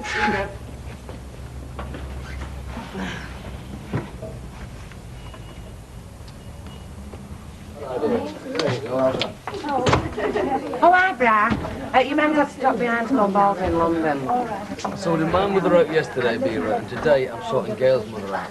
Oh, hey, but she's finding it difficult, you know. George looking at the same place. I'm sure she is. Well, she is. Oh, I wish somebody'd talk some sense into her, I really do. What do you think, Brian? Don't you think she's been a bit down? I don't actually, Vera. I think she's finally come to her senses. But what about happiness, eh? Don't you think she's the right to be happy after all she's been She through? wouldn't be happy, though, would she? Well, I think it's a shame. I do. And a funny sort of religion that ruins people's lives like Vera, I'd rather not talk about my mother in a pub if you don't mind. Betty. What? Has Alf been in yet? No, why are you expecting him, love? No, not expecting him, just hoping to bump into him, you know. Oh, the shop's the best place for bumping into Al. I don't want to do that. Well, I mean, he usually comes in here, but, well, I can't guarantee anything. Should have phoned him up and asked him what his plans are. Don't be stupid. Wonder what she's up to. No good, I'm sure. Well, you look $1 million. Don't tell me, all green and wrinkly. You know you're going to frighten Alf to death. He's led a sheltered life. Hey, now this isn't all so you can try and talk me out of it. No, me, I'm all for it. It's Gail that's scared. She thinks you're going to get rejected. She's always underestimated her mother, isn't she? There you go, love. Oh, and thanks again. And I'm sorry things didn't work out how you planned. How do you mean? Glorious, Gloria. No fun and games in the cellar. What a pity. Do you know, you could have provided me with a string of little pot men. You want to stop sneering better, I might tell you the reason why we didn't make out. Well, go on, then. Because she fancies the shreddies off your Frank, doesn't she? He's not my Frank. Well, whoever's Frank he is, then. Just be her way of telling you where to get off, Terry Lamb. Happens so, but a thought's as good as a deed to some people, isn't it? And a nod's as good as a wink to a blind donkey, innit? Hey, Teddy! Reg Dawson is on his way round. Wants to see you. Probably because of your brilliant display of applied moronics yesterday. Probably thinks he's going to rip us off. But this time, I'm ready for him. Come on. Right, yo. See you, gorgeous. See you, stupid.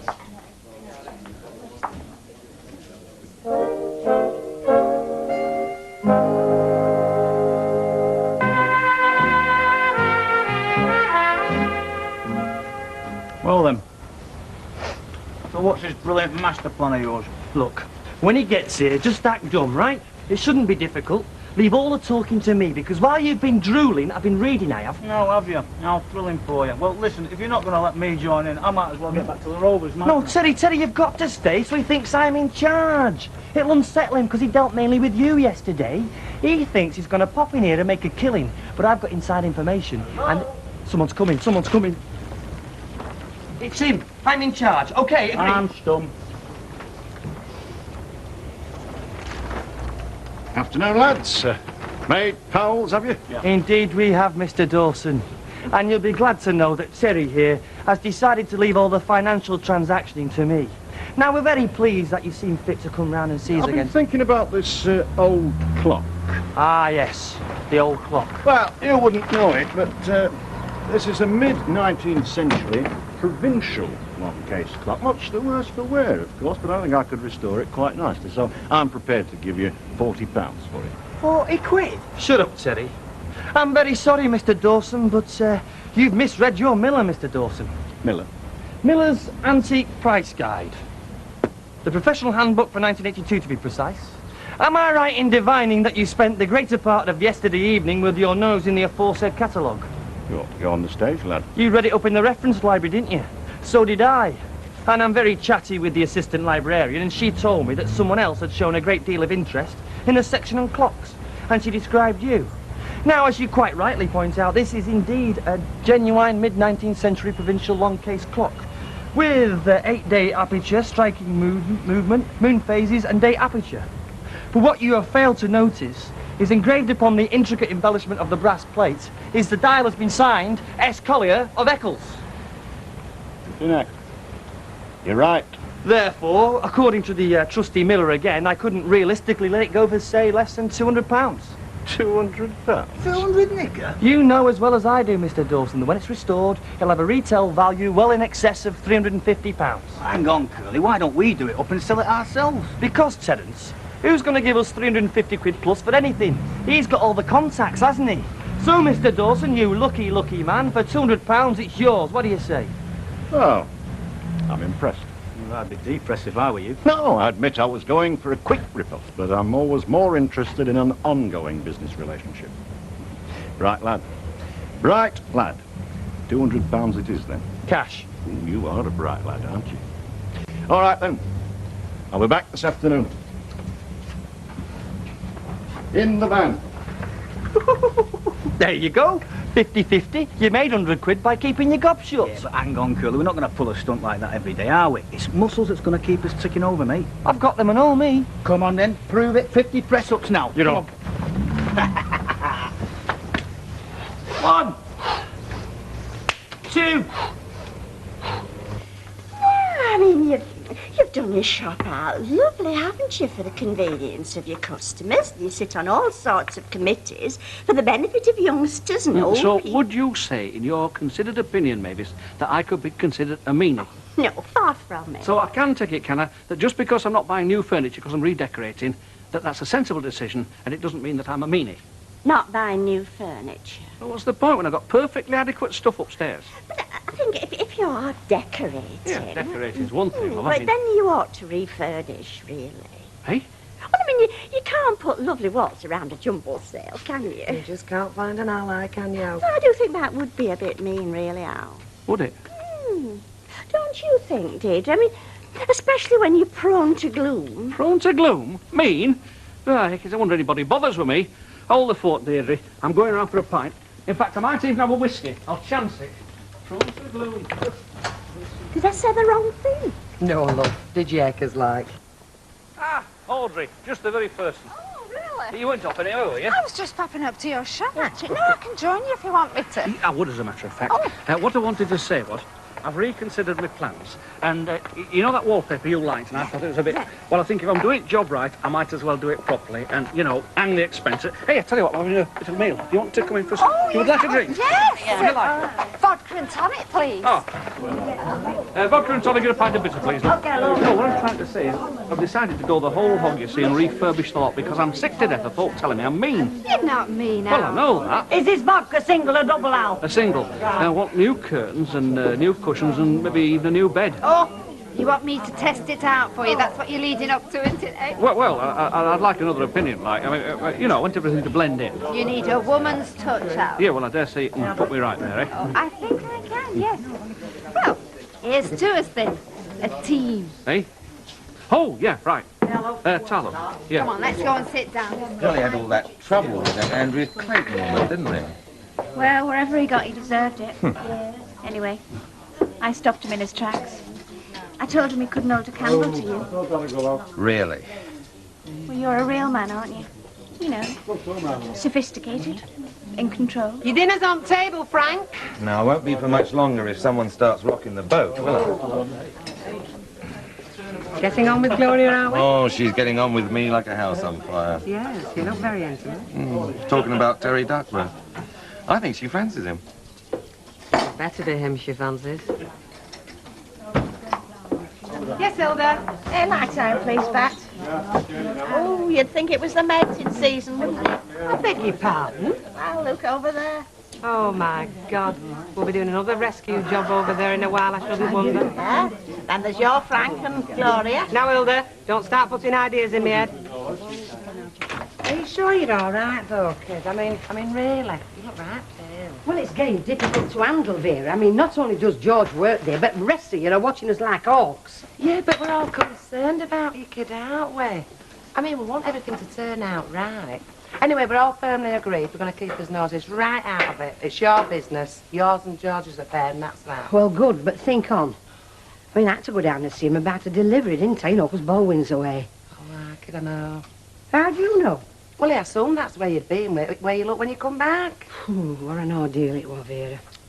I'm not joking. I mean, it's difficult, isn't it, when you've known somebody that well for that long? I mean, I kept wanting to put my arm round it. But that'd been blooming daft to me, wouldn't it? I mean, I want him to know I'm resolved, don't I? I've dragged it out long enough for poor fella.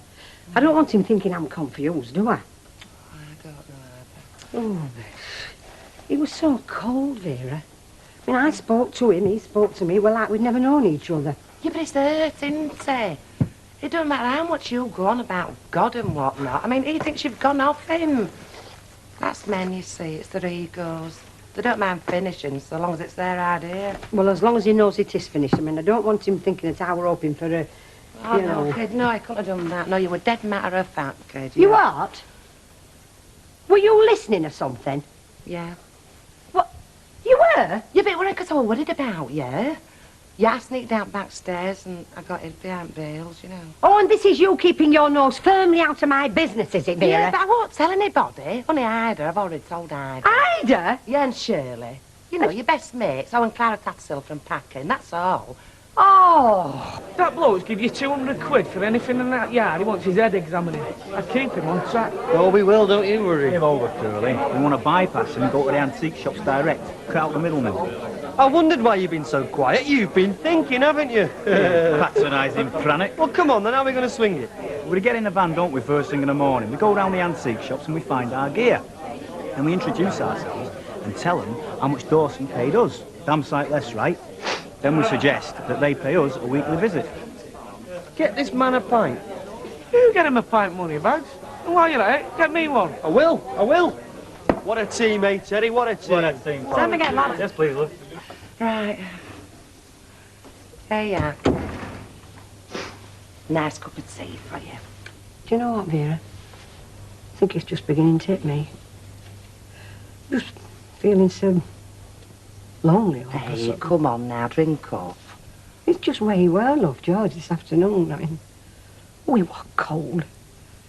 You know, where he's been loving and gentle and caring. Well, fond of me. You're starting to regret his decision, aren't you? No. Well, changing your mind a bit. No, I'm not, Vera. But what about you, Ivy, eh? Your feelings and your hopes. I can't live in sin, Vera. Well, why not? Everybody else does. Oh, no, they don't. There's a lot of good folk, a lot. It's them what's keeping us from hell. Yeah, I bet they're not having much fun, though. There's bigger things in life than fun, Vera. I'm sure I'm right. I am right. In the eyes of God, I'm right, and in my own eyes. But I'm losing him, Vera. I'm losing him. And I don't think I'm going to be able to bear it. Love. Oh, if my memory serves me right, they're down the end there somewhere. Oh, I can see them. I'm getting the hang of this, aren't I? Not working here, Redler, are you? Oh, heavens, no. I just came in to give old Cuddly a helping hand. Deirdre can't make it. She's got Tracy off school with the collywobbles. How much is this?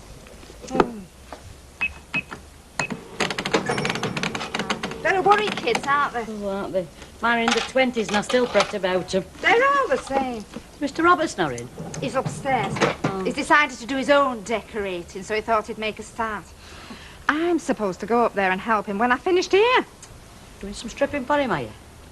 Beg your pardon? Oh, the wallpaper. Oh, I see. Well, to tell the truth, I was thinking of not doing any actual work, just a bit of supervising, you know, the odd pot of tea, keeping him generally happy. Men, they need it, don't they? Don't they, just? Ta-ra, Ta-ra, lovey. Morning. Morning. Morning. Could you rust me up a bound cake to take on the van? Out will do. Ham, tongue, anything you've got? Oh, well, Alf made one or two before he went up. He's doing a bit of decorating. Oh. Mind you, I think all these are spoken for. In fact, oh, no. Wait a bit, I'll tell a lie. There's a ham one here saying nothing, OK? Oh, yeah, fine. Mind you, if Ivy had played her cards right, she could be looking after that stomach of yours. It's not much fun buying for yourself, is it? No. Oh, they're lovely. Hey, don't they do a nice photo at school these days, eh? No, they're for you. We've got ours. Oh, thanks, love. I'll get a frame from them. They've got some at cabin. Oh, well, better go across the road, I suppose. You look ready for bed. Never mind work. Tell you the truth, I am, love.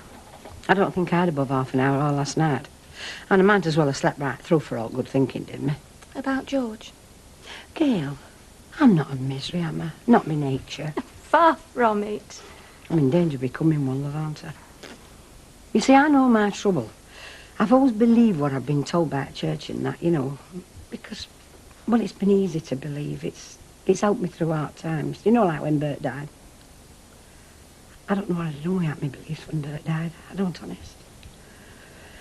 But when them beliefs, when they go against you, you know, when they... I'm being selfish, aren't I, love? I've got to learn to take rough with it smooth, haven't I? Haven't I, love? Oh, I wish I knew, Ivy.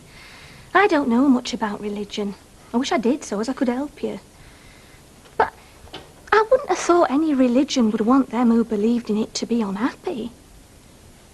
I mean, I know you can't marry George in church, which is what you want. But surely they wouldn't want you to stop liking him. You can still be friends. I want more than that, Gail. Yeah. Well, it's up to you then. Look, I don't know if it helps, but I've always thought that as long as I wasn't doing anything wrong, as long as I wasn't hurting anybody, then I had a right to be happy and nobody should deny it me. Same goes for you. You've had your share of sadness. You are a little love. Why does everything have to be so hard, Gail? I don't know. So... Oh, good morning. Morning. A small notebook, please, to fit in my pocket. Blind. Yes, 29p. That's great. Thanks. Hey, how are you treating my yard? Like it was my own home. God, I hope you're not. Oh, fair's fair. Are you still busy? Well, slow but sure. I mean, if I could only get Teddy to appreciate the potential value of some of the rubbish we pick up, we'd be well away. I mean, for instance, last week, they're knocking down the old folks' home on Cromwell Street. So we get the OK to have a look round, and I come across Terry, and you know what he's doing? Do you know what he's doing? Well, we will when you tell us. He's watching this bloke hammer the living daylights out of a row of Victorian lavatory pans. In good condition and all. Worth a fortune. I mean, they're making them like new nowadays. Yes, I've seen them in the magazine. Aye, have you seen the price of them and all? I mean, the years we spent trying to get away from cisterns that we couldn't reach and chains that come away in your hand. And now they're paying through the nose for them. Folk are daft, aren't they? Always have been, love, always will be. Aye. Hey, Ivy, your tea's out. Thank you. Hey, did you see it last Wednesday? Yes, I think it was free, wasn't it? You seem a bit brighter than you were last night. I should hope so, no. Vera, I've decided I'm not going in a convent. Great. Hey, how about bingo tonight? Then we could treat ourselves to fish and chips after. Oh, no, I didn't mean that exactly, love, no. Look, if you're still after George, you know, just tip us a wink and I'll start working on him. Give us a chance. I don't want him emigrating. Cheeky devil. They are good, aren't they? It must be the best year we've had, certainly since I've been here. What about the Christmas bonuses, eh? How much do you think? Oh, I think we could manage at least a week's wages. They've deserved it. All right, work it out and let me know the bad news. But don't say anything to that lot. Otherwise they'll stop working and start daydreaming on how they're going to spend it. You're the shop steward, Ida. I know I'm the shop steward. I don't know what you're bothering about. You get Saturday to do your shopping off. Oh, come on, Ida. You know it's like in town this time of the year. You get an hour off. An hour's not enough. Of course it isn't. Not to get to Manchester and back. Takes an hour for flaming bus to come, doesn't it? Hey, well, girls from packing think we ought to have half a day. Yeah. So do we. Go and see him, Ida. All right. I haven't said I wouldn't. I don't know what you want to go to Manchester for, any road. Some of us want to buy presents. We're not all skinflints. Well, I'd not earn me living doing this, would I? That's absolutely great. Very tasty. Well, that corner's not too clever. Keep your hands over it when you give it to the half a bet, I take it. Only one woman in my life. Oh, all my hopes dashed. Oh, disappointing. Well, I had thought I might just be in there with an outside chance. Well? Oh, well, you know, spare half hour, the moon shining, and both of us just a bit crackers. We should just have to leave it to fate. I don't know. What for, me or the chocolate? My love, you are priceless. The chocolate. Oh, yes. I think you might just get a bit of change out of that. I've not bought out, I've just been having a look round. Oh, that's nice. It's not just Christmas it happens, is it? It just gets worse in festive season. The more goodwill it's supposed to be about, the more we get exploited. Do we? Just have a look round. This shop, everything's shrinking. Everything except price, that is. Look at them Christmas puddings. Every year they get smaller. I think that's right, lovely. Check it, would you? I say every year they get smaller. I shouldn't think so, Mr. Sugden. They're so by the weight. Are they? I'll take them chocolate biscuits then. Yeah, I will in a minute, lovely. I'm just trying to give this gentleman his change. Is it all right, love? Absolutely fine. I should have thought it was a bit early to be worried about Christmas puddings. Bit early? September wouldn't have been too early. They need nurturing, the Christmas puddings. You're a southerner, aren't you? I have to admit I am. Born and bred. Streatham. Streatham, eh? Oh, well.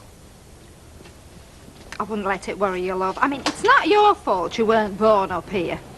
Hey, where's Ivy? Oh, she's gone out there, Brian. Do you know where that place so she might feel knicker? She seems a bit brighter this morning. She was dead miserable yesterday. Well, she's up and down, isn't she, like all of us?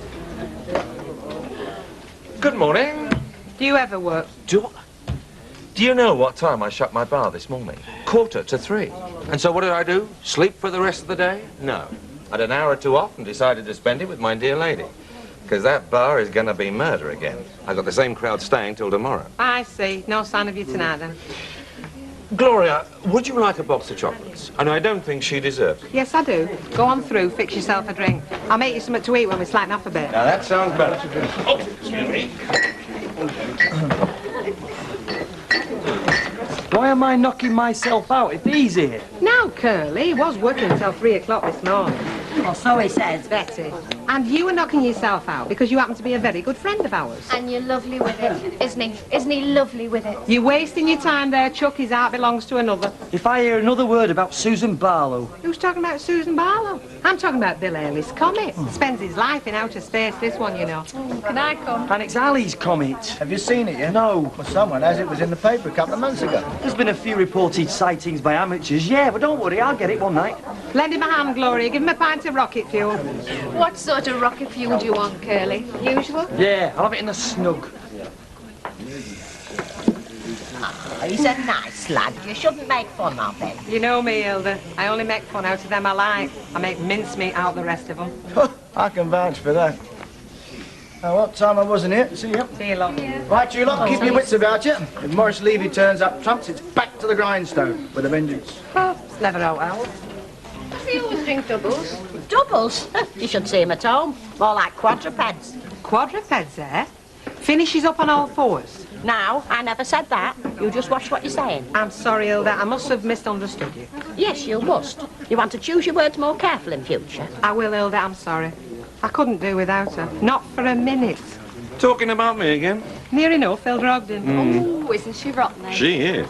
She's leaving me to starve in there. Can you manage for a minute or two? Yeah, go on. Could be worse, Betty. At least you got me. A good job, I know. I don't know. Boozing again. Cheeky. In case you're interested, I'm not always boozing. Pints of life, Servala. Hiya, George. Hello.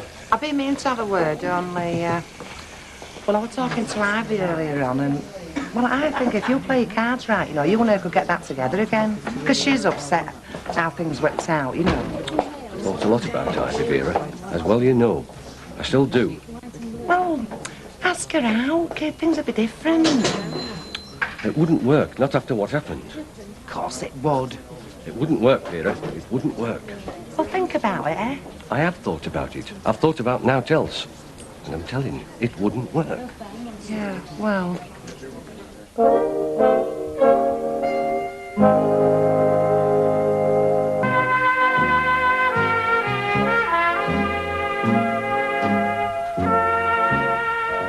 I was just going to come to Rovers, only I've only just got back. Thought I might see George. Oh, yeah. Oh, yeah, it was earlier on. He's gone now, though. He just had the one. Did you speak to him? Yeah, just a word, you know. And did he say out? How do you mean? Well, did he mention me? Yeah, of course he did. Well, what did he say? Well, not much. He just asked how you were, you know. Well, we stood next to each other at a bar, and, well, you know how it is. He asked how I was? Yeah, of course he did. He's not forgotten me, then. That's the egg. Go on, ask him. Ask him about the half-day shopping. I am not asking him in here. Well, ask him if he can come and see him then. Go on. Go on. Did you get that order, Mr. Baldwin? I certainly did, Ida, and it's all hands to the pumps. Oh, good. Can I have a little word this afternoon? Certainly. Probably give you a little word back, like no. That's all right, love. Come and see me later, right? Give us a large scotch, will you? Quadruped, is it? Oh, no, you have doubles, don't you? What's she on about? Don't ask me, love. They all get puddled when they've been working here a bit. Percy, I've been meaning to ask you a question. Yes, what can I do for you? Is it all talk, or are you really a good cook? When I was in Palestine in World War II, it's Israel now, of course, but it was Palestine then. When I was there, our head cook in charge of the officers' mess. And every second Friday, we used to have a guest night for high-ranking officers and notables of the district. And it was my job to prepare a 7-course dinner for anything up to 40 people. And what's more, I couldn't do the same course twice. Every meal was different. I'll tell you what I used to give them. Percy, I believe you. How do you fancy making a giant Christmas pudding for charity and I'll raffle it? Well, it's a bit late in the day, but it sounds like labouring a good cause.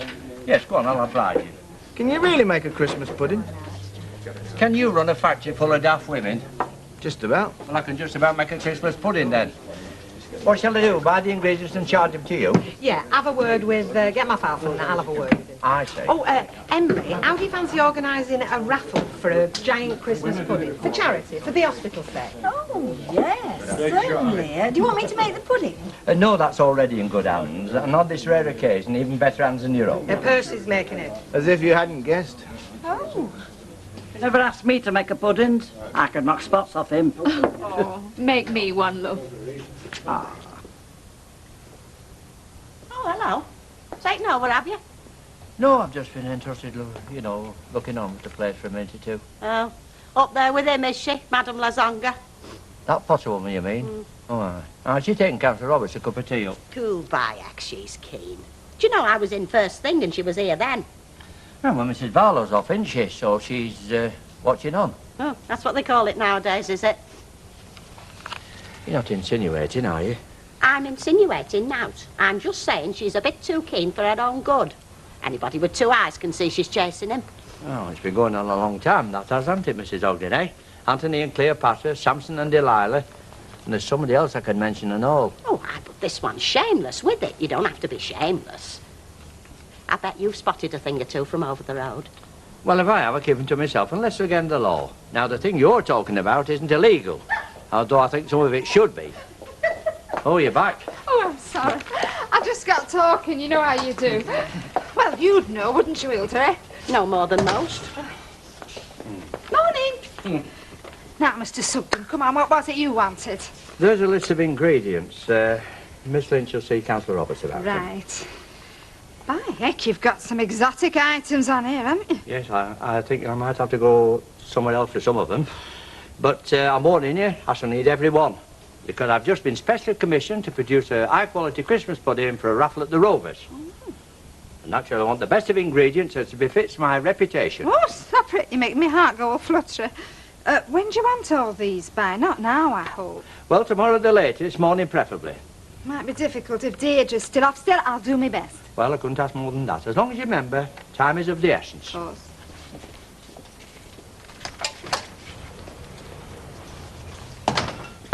Take a tip from me. You want to tell Councillor Roberts, get that door widened. Come Christmas, that Sugden will never get his head through. The answer's no. I told you what you'll be getting, and that's what you're going to get. An hour. That's enough.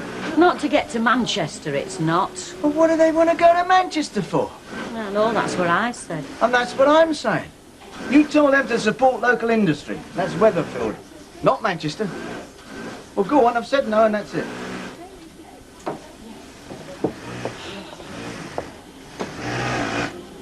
What's he say? Well, I told you what he said. He said no. Right, well, that's it then. If you think I'm calling a strike over this, you've another thing coming. You'll get no backing from the union, and she knows it. And you'll get no backing from me either. Look, I've done my bit, and he said no, and that's it. Oh, Baldwin wants me. Oh, blow him, let him wait. I was just going to ask how did church dance go? Oh, fine. They raised quite a bit of cash for the club. That's good. You went on your own then? Yeah. A lot of folk asked after you. Oh, that's nice. Hey, listen, George, I'm wondering what you're doing about tonight, because I've got this little leg of lamb, and, you know, I know how much you like lamb, and it's a bit big for me, you know. I'm sorry, Arya. It's business time. It's a bit short notice, so got some at all. George! Yes, Mr. Bowling? Come on, then. But perhaps later in the week, eh? Yeah, why not? Whose side are you on, Ivy? Hey? Whose side are you on? How do you mean? That all you want? Yeah, that's fine. Well, I'd best be getting back then. Look, why don't I come up to your hotel tonight? Be a pleasant change watching you working. We could have a drink or two together when you finish. Could be a long wait. Still, if you think it might be worth your while. Oh, I think it might. It's like a little palace in there. Would you two say that I was due for a night off? I suppose so, I'll take it tonight then. I won't leave till about 8. Watch him doing a bit of sweating. Be a change from watching you two, okay? Yeah, right. See you tonight, Frank. Bye. Bye, girls. Bye. I'll put kettle on before we open up. She's entitled. Oh, I know, lovey. And I don't begrudge her a night off. Far from it, but if anyone's going to get that girl into real trouble, it's going to be him. Don't ask me how I know. It's just my instincts going screaming blue murder. Oh, aye. Didder's got a little girl home from school. That's why Madam's helping him with shop. Hey, Gail's chuffed to bits. Do you know, when her mother comes in that cafe, you'd think a bomb had hit it. She's glad she's got something to occupy her mind. Well, I'm glad Al's found something else to occupy him. Eh, Mavis? Hey? Phyllis, they're crying out for food in there. Oh, hey, you've heard about that pudding. Phyllis! Oh, hey, she's a right little slave driver. See you later. Tonight, girls. Hey, Gail, come here. What's this about your mother and Alf Roberts? Oh, I give up with her. Let's say she's happy, and as long as she's happy, I'm happy. Fancies him, does she? She's got plans for him. Really? Got some. You're not jealous, are you? Jealous? Me? I am not. Relieved, maybe, but jealous. Well, you can't be that daft. I'd rather you didn't do that. It isn't necessary. I'm just trying to attract your attention, Betty, with a view to buying half a pint of your best bitter. Half a bitter. Yes. Miss Lynch gallivanting again, is she? Oh, she's upstairs getting ready for her evening off. We are all entitled to an evening off, you know. Quite right, yes. Just have a look at that. That's a list of ingredients I'm getting for that pudding. Chopped almonds, tamarinds, candied peel. You're going it a bit, aren't you? Well, if you want quality, Betty, you've got to get the best. There's no substitute for quality. You're not chucking in half sovereigns, are you, instead of three to bits? They've been out dangerous in my pudding, just the finest of ingredients blended to perfection. Well, I'm very glad to hear it, love. Thank you. Nobody to talk to? No. Oh. Gloria. Hello, Percy. Hello. Yeah. So I put my leg of lamb in the freezer and he's coming round later this week. Oh, is that definite? More or less, lovely. Oh, do you think you're doing the right thing, though? What's up with you? You're as keen as mustard. Well, it's only because I worry about you. Darling.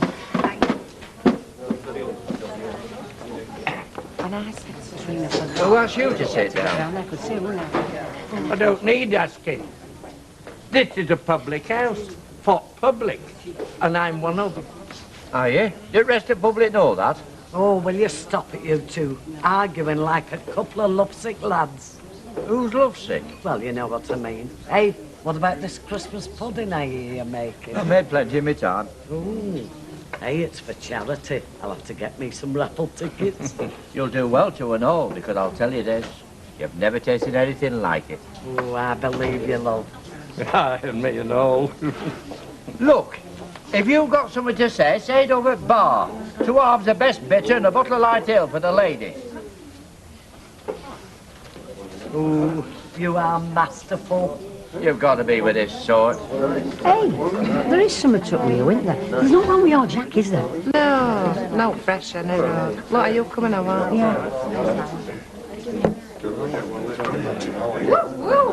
You've got taste, love. Right, Betty, whatever you do, don't put the bolt on that back door. It's the only key I've got.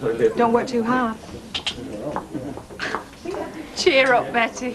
I'm doing my best. Do you know, the last time I had these keys in my hand, she didn't go out for a night, she went out for a fortnight. Morning, Betty. Morning, love. Sorry I'm a bit behind. Has her nib said out? Bet. The world could blow up and she wouldn't notice. Well, not before 10. Oh, I'll get the vac going. That'll soon shift her. Yeah. Oh, morning, Mr. Pendable. Morning. One of these days I'll surprise you. I'll be here first.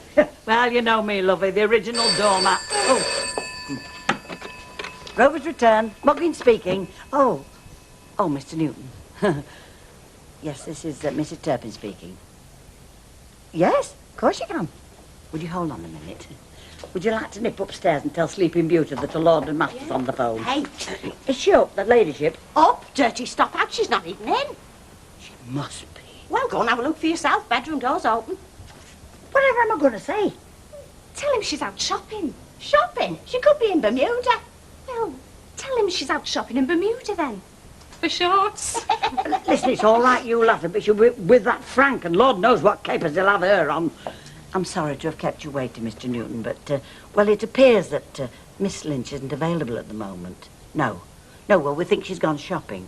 We were a bit short of savouries, you know, for the lunchtime menu. Oh, yes, I'll pass that on. Bye-bye, Mr. Newton. He wants us to ring him back. I'd check the airports. Oh, would you? Well, you check them then. Okay. Hilda has a point, you know. She could have scarpered again. You're a fine one. The shopping was your idea. Well, you shouldn't have said savouries. I mean, you can't get into that pantry for pickled onions. Oh, Gloria. Oh, yes, I made many a pudding in my time. You don't get 3 stripes in the catering corps unless you can make a good pudding. In fact, I was trade tested on puddings. And when we were in the Middle East, stationed at Mercy Matru, it even went up in orders. I would personally supervise all Christmas puddings. I was told that even Monty himself partook of my pudding. Indeed, legend has it that Rommel heard about that pudding. He thought it was a code name for some secret weapon. Honestly, Mr. Sutton, you must think that we're daft. I beg your pardon? Well, I'm sorry to be rude, but do you expect us to stand here and believe that you won the war with a Christmas pudding? Well, stranger things have happened, Mavis. I mean, maybe it's a case of only now can it be told. Anyway, how much will they be, these tickets, when you raffle this pudding? Raffling's not to do with me. I'll have enough on my plate with doing the making, but I dare say I'll be able to buy 'em down at the Rovers. By the by, concerning my remarks about Rommel, I did say legend had it. Oh, that man is insufferable. Brag. I mean, just examine what he said. What does it add up to? Oh, he's a legend, for heaven's sake. Perce the pudding maker. Well, if Eccles can do it with a cake and Bakewell with a tart, why not Percy with his pudding? I'll tell you something. If I couldn't make a better Christmas pudding than him... this bragging's catching. Yes, seriously, though, I have a good mind to set off and make a really fabulous pudding and walk into the Rovers with it on the night of the raffle and say, right, Mr. Cleverclocks, you beat that. Serve yours and serve mine and see which goes down best. All this passion over a pudding. Oh, well, he ruffles my feathers. He's so full of himself. I mean, what is he when you get down to brass tacks? I mean, what could you call him? A pudding? Chemist. You got a chemist for that stuff. What do you get? Keep you busy, won't it, this little lot? Oh, we've never been so pushed in living memory. Hey, listen, George, you haven't forgotten what I said. You'll be popping round for a bite to eat, right? Oh, yeah, sure. Well, how about tonight? Because I've no company otherwise. Well, actually, I've got something on tonight. Are you having a brew with us then, George? No, Charles, I've got one going cold down in Packy. Yeah, look, I'll give you a call. Fine, anytime. Never has this brew with us these days, does it, George? Well, they must make a good cup of char down in Packy. You jokingly come cadging our second-hand tea bags. Right there, you are, lovey. Nice new carry bag and all, ta-ra. Do you know, I went a couple of sillies. I mean, you could have given me a list. It saved you a trip. Well, it's my day off and I've got to bring Nicky to school. Anyway, I thought with Deirdre being off and Alf needing your expert assistance upstairs... You know, he is a love. I've just taken up his tea break, and there he is, perched on the top of his little stepladder, with a roll of wallpaper perched on top of his head. Honestly, you couldn't see it better in a circus, and Alf tried to paper a ceiling. Mind you, I'm not sad that this shop thing has cropped up, because, you know, I read that paint can do terrible things to your sinus. Or is it sinuses? Anyway, I mean, you could never see one of them painter chappies at one time without a cherry conch. Will you be on for your tea? Don't expect me, not with Alf in the picture. Mad, impulsive fool that's here. Oh, must be off to Jackson's Chippy, is it? Don't knock Jackson's Chippy. You have to book a table there these days. Anyway, if you're going to be whisked off, you've got to start at square one, haven't you? Any more of them old-fashioned looks, Gail, and you don't go to the brownies tonight. He must have realised by now that you've got designs. To tell you the gospel truth, there hasn't been any time for designs. Maybe he's been warned. Maybe he's kidding you along. It's not Alf's nature. Maybe not. But don't start moaning if all you end up with is a cherry conch and a head full of sinuses. Yeah, it's a year to the day. I'm having a little thing put in the Gazette, you know, in the remembrances. Oh, that's nice. I'll look out for it. Oh, it's just a few words. For Stan, dear husband and father, much missed. be in tonight, will it? Oh, yeah, well, I'm hoping so. They couldn't promise for reasons of space, like, and, well, I was a bit late putting it in. Oh, I'm sure they'll find a room. Oh, yeah, I'm sure they will. What's the ruling down the branch on this, anyhow? There is no ruling down at Branch. It's not a branch matter. Branch! Oh, haven't you twigged yet? Branch is not but a balls in session. By heck, I wish it were. Surely could fetch it up. Get the overall picture across. What's overall's got to do with it? I thought it was Christmas shopping time you were after. Now, don't be thick, you know what I'm on about. If we can tell Baldwin we've got backing down the branch, then... The union won't fight this. You just might as well ask for bingo time off. Ain't a bad idea, that.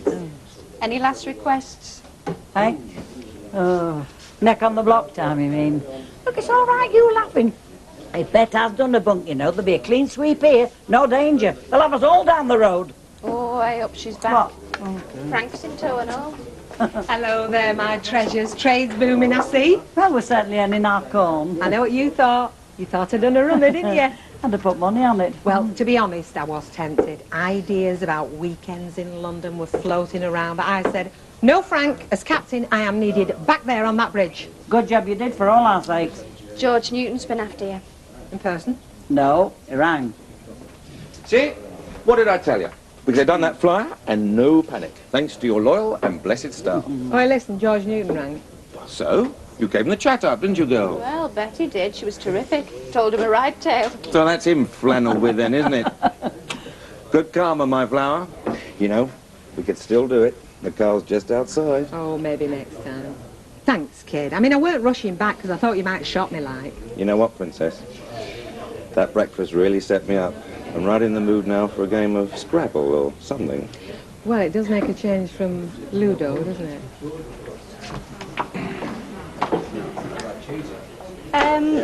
Wasn't she supposed to ring George Newton back? Yeah, that's right. Well, then you better tell her then. You know, before she gets too involved with this, Scrabble. You tell her. It's George with you, look. Oh, he don't drink with us these days. No, he favours packing. I reckon he fancies Doris Ramsden. Oh. Doris! She's like 53, folks. Hey, if it's wet and windy, there's no better sight than a 53 bus. Look, if you see George, tell him we're out buttons, will you? I want him down at that warehouse, #1 priority. Buttons, will that be for paying us bonus, lad? What pays your bonuses is me keeping that production line bombing along, for which buttons are vital. So if you see George, tell him his romantic interlude with Doris can wait. He's done enough of that in the sewing room. Hello. Hello, love. Oh, was that a right little daydream then? Yeah, you looked a bit pensive. Actually, I didn't expect to see you here. Oh, I've got about 15 minutes left. Listen, this is a bit too chilly. It's all right, you stay where you are. I thought you were giving up these lonely dinner breaks. I thought you'd be in the pub with the crowd. Flipping me lid, raving it up, you mean? Well, you did say you were going to be a bit more relaxed about things. Yeah, I did, didn't I? Is it not working out that way? Well, it's just breaking ice, love, you know. George not getting the message? Well, I've invited him round for tea, and he sort of said, OK, fine, I'll give you a ring, yeah. You made it quite clear it was just on a friendly basis. Well, no, not really, love. I haven't had a chance, you know. Do you think he'll buy this Just Good Pals thing? I should think he would, wouldn't you? I mean, he sort of proposed a similar thing himself, didn't he? And I put him off, really, before it got going. Perhaps he thinks I'm under church orders or something to drag him to confessional. Hey, but listen, weighing him up and being honest, does George really strike you as marrying type? Because I've been thinking that I sort of pushed for it myself, didn't I? You know, after we had that holiday. I mean, when we came up back, he was a bit backwards at coming forwards, and well, I prompted him, really. I've got a suggestion to make. I don't know if it's down in your diary, but me and Brian have got a little celebration coming up. Oh, yes, you've been married 6 years, haven't you, love? Well, we were planning a night out, and we were going to invite you along anyway. So why don't we make it a foursome? Why don't you invite George along? That way he'll know we're all prepared to forgive and forget. Even Brian? You leave Brian to me, he'll see the sense of it. You concentrate on selling George the idea.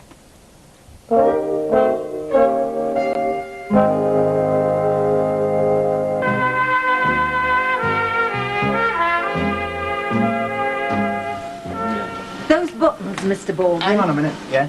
They're organised. George should be back with them in under the hour. Oh, marvellous. Here, hang about a minute. I'm getting very bad vibrations out there. Now, what's the mo? I think it's Christmas looming. You know, shopping and so on. They're still wondering if there's going to be any time allowed. Golden Bennett, don't they realise some firms in this town are laying off? Well, perhaps if you had a word. Explain the bonus situation, that you were thinking of extra if they get through the orders. Oh, yeah, and what happens next Christmas? They want the extra or they want the shopping. It becomes a right all of a sudden. And who knows, perhaps next Christmas is me going bust. Now then, what were you saying? Do you know all these alterations they can't all be mine, you know. Hey, He's not right. Has George been in? We looked him packing. I've just come back from packing. He's chasing those buttons up, and heaven help us if he comes back without them. You know, we must be daft. We sweating blue lights to make his fortune. Oh, I don't know, Shirley. I think at the end of the day, we'll get our reward. Reward? All we'll get is Christmas Day and Mountain. Oh, shut up, moaning. Look, you know the answer to that, don't you? Waylay George, your buttons of your life, chuck him in cut, and we're well fixed for shopping time. You'd have them prod teams out, wouldn't they? Nothing must stop production. How I'm going to get presents for all my lot. Morning, Minnie. Change the flaming record. Back on tracks then, you and George. Yeah, I think we might be, love. Had a good chin, Wad, straighten everything out. What we got in there? Hey, you'll be doing his washing for him again, won't you? Well, I think I'll quiet Vera. He'd rather do his own, in a manner of speaking. Why is he sad? No, he don't say things like that, don't George? He waits for Penny to drop. Well, it has dropped, love, and the first chance I get, I'm going to tell him. I tell you what, Flower. I don't know what Bet's secret is, but she certainly gets us all running around. Yeah, well, you're not so bad yourself, are you, pulling folks' strings? Me? I'm a man of straw, blown by the winds of chops. Yes, but it's who gets blown along with you, isn't it? Ooh, am I getting my backside kicked or Oh, what? give over. Stop beggaring about. I mean, you know Bet's still on this probation, don't you? Now, what's the moan? I'm helping out, aren't I? Lugging all these crates up and down, risking my delicate back. And when the shout goes up for brown owls, who does the business? It's all this swanning about. No, never telling me when she's coming back. Yeah. Do you mind? There I am, giving George Newton a quick tinkle. All I can hear is this squabbling. Oh, glad you phoned him. Oh, yes. Naturally I rang. Gloria gave me the full strength, didn't she? Bully for Gloria. I'll second that. I mean, you kept quiet, didn't you? I could have been dropped right in it there, couldn't I? Gloria's a little treasure. I hope you told Herr Newton that. Oh, yes, I laid it on good and thick. I said, Your Highness can stop fretting, what with the new staff I've got. Not to mention the unpaid help. Oh, well, seeing that you're so well fixed, perhaps you can manage without me. Now, Betty, no bitterness, no getting the needle. I'm not getting the needle. I am taking a holiday. I've got a week's due to me, and I'm taking it as from tonight. Hang about. You can't just bang in like that. You've got to give notice. I mean, you can't just take off because you fancy it. Oh, shut up. You did it. Now I'm doing it. Listen, I can't see you letting up this side of Christmas. Us Lyons sewing room, you know, we've never had them in it. Aye, it's the same in packing. We've never stopped since Monday. And you know, just now he spots me, the crafty cockney. Hey, Pauline Walsh, he says, where are you sloping off? I says, I'm going for afternoon cakes. Well, look sharp, he says. Oh, sorry, I left an order. Anyway, listen, I'll see you, kid. I've just come out for grabs. You know, I've run out of olives for his afternoon cocktails. Here, Petal, now we managed it all, bar the donuts. Oh, crimes. Them's for George. He'll go off his trolley. He's got this thing just lately about donuts. Ridiculous, isn't it? Oh, well, you better tell him to ease off, or he might get to look like one. I will. Try. Buttons? Same to you with knobs on. Oh, thank goodness for that. We thought you'd been ambushed. I saw this sign, queue here for buttons. I nearly ended up in a panto. Hey, George, have you got a minute? I've a lot to do down in packing. Well, it's just something Gail mentioned. Her and our Brian, you know, they're planning a meal next week. It's the 6th wedding anniversary. And they wondered if we'd like to make it a foursome. Well, I'm honoured, yes, but would it work? Not with the way Brian feels. Oh, I don't think our Brian's got out against you, George. It's me, the way I see things, that gets his rag out. It won't wash, Ivy. He's not a good Catholic like you. He still has me down as a fraud and a liar. George, our Brian knows that I pressured you into it. I can see now myself that I did. It's just, well, wanting to be wed with that natural to me, I thought it was the same to you. Thought? Of course I wanted the same. Of course I wanted marriage. What else would I want? Hey, what is this, nattering time? They can't move in packing, son. Now, come on, let's get the show on the road. Miss Baldwin. If you had 14 kids calling you auntie and Christmas Eve fell on a Tuesday, how would you manage your shopping? If I had 14 kids calling me auntie, I think I was due a haircut. Hey, what's that, name? It's Gertie the Redhead, the shop steward's at. What you're saying now, are you? Yeah, well, she's going soft in her old age as either, aren't you? She thinks she's Queensborough United, you know, to go with the bed socks. Do you know, I'm getting right round off with you pair. I've told you we've no case. You're not telling me if we got a ruling off the brand? The only ruling you'll get off the branch is out of order and next business. If you ask me, it's all right. Stitch up that man. I bet you sit there divvying your subs up. Look, there's a meeting tonight. If you want to come along and say your piece, get your share of the loot, be my guest. You're on.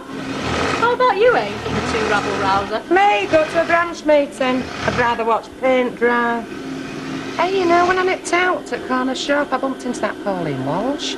Is it right what I hear her? Has she left her husband or what? No, he's left her. Swore she's off men forever. You should copy me. Stick to a teddy bear. Hey, where's them goodies? Hey? Oh, I put them aside at the clock, you know, when I saw Marty Mouse beating his chest line. Well, quite honestly, Mr. Sugden, I think you've started much too late. I mean, my Auntie Alice, who was famous for her Christmas pudding, she'd start laying down by September at the latest. Well, happen she did. And happen there's been pudding makers fetched up in a hard school. Well, I don't know anything about schools, hard, soft or comprehensive, but I do know September would see me Auntie Alice start laying down, and I know that because from September to Christmas you'd never see me Uncle Harold in his bowler hat. Oi, you're losing me. Where does the bowler hat come in? Well, she made the pudding in the bowler hat. Well, they were always made in bowler hats. Do you mean she had it on her head? Yeah, I mean, she mixed the pudding in it. Where in it? Oh, she put the mixture in the bowler hat. Oh, and I suppose she stirred it with his umbrella. She used a wooden spoon to stir it with, an implement you should be more than familiar with. Here he is, the man that finished me with Errol Flynn. Well, I better Don't be give me off. footsteps again, are you? I better be off, I've a lot to do. What's the panic? It's my treat, you know. Ooh, they ain't no tempts that chap from his duty. Sex appeal's useless. Hey, you've heard about that pudding he's making, I reckon. Phyllis, we've heard of nothing else. They expect it to appear in a gulfers all, a giant pudding running loose.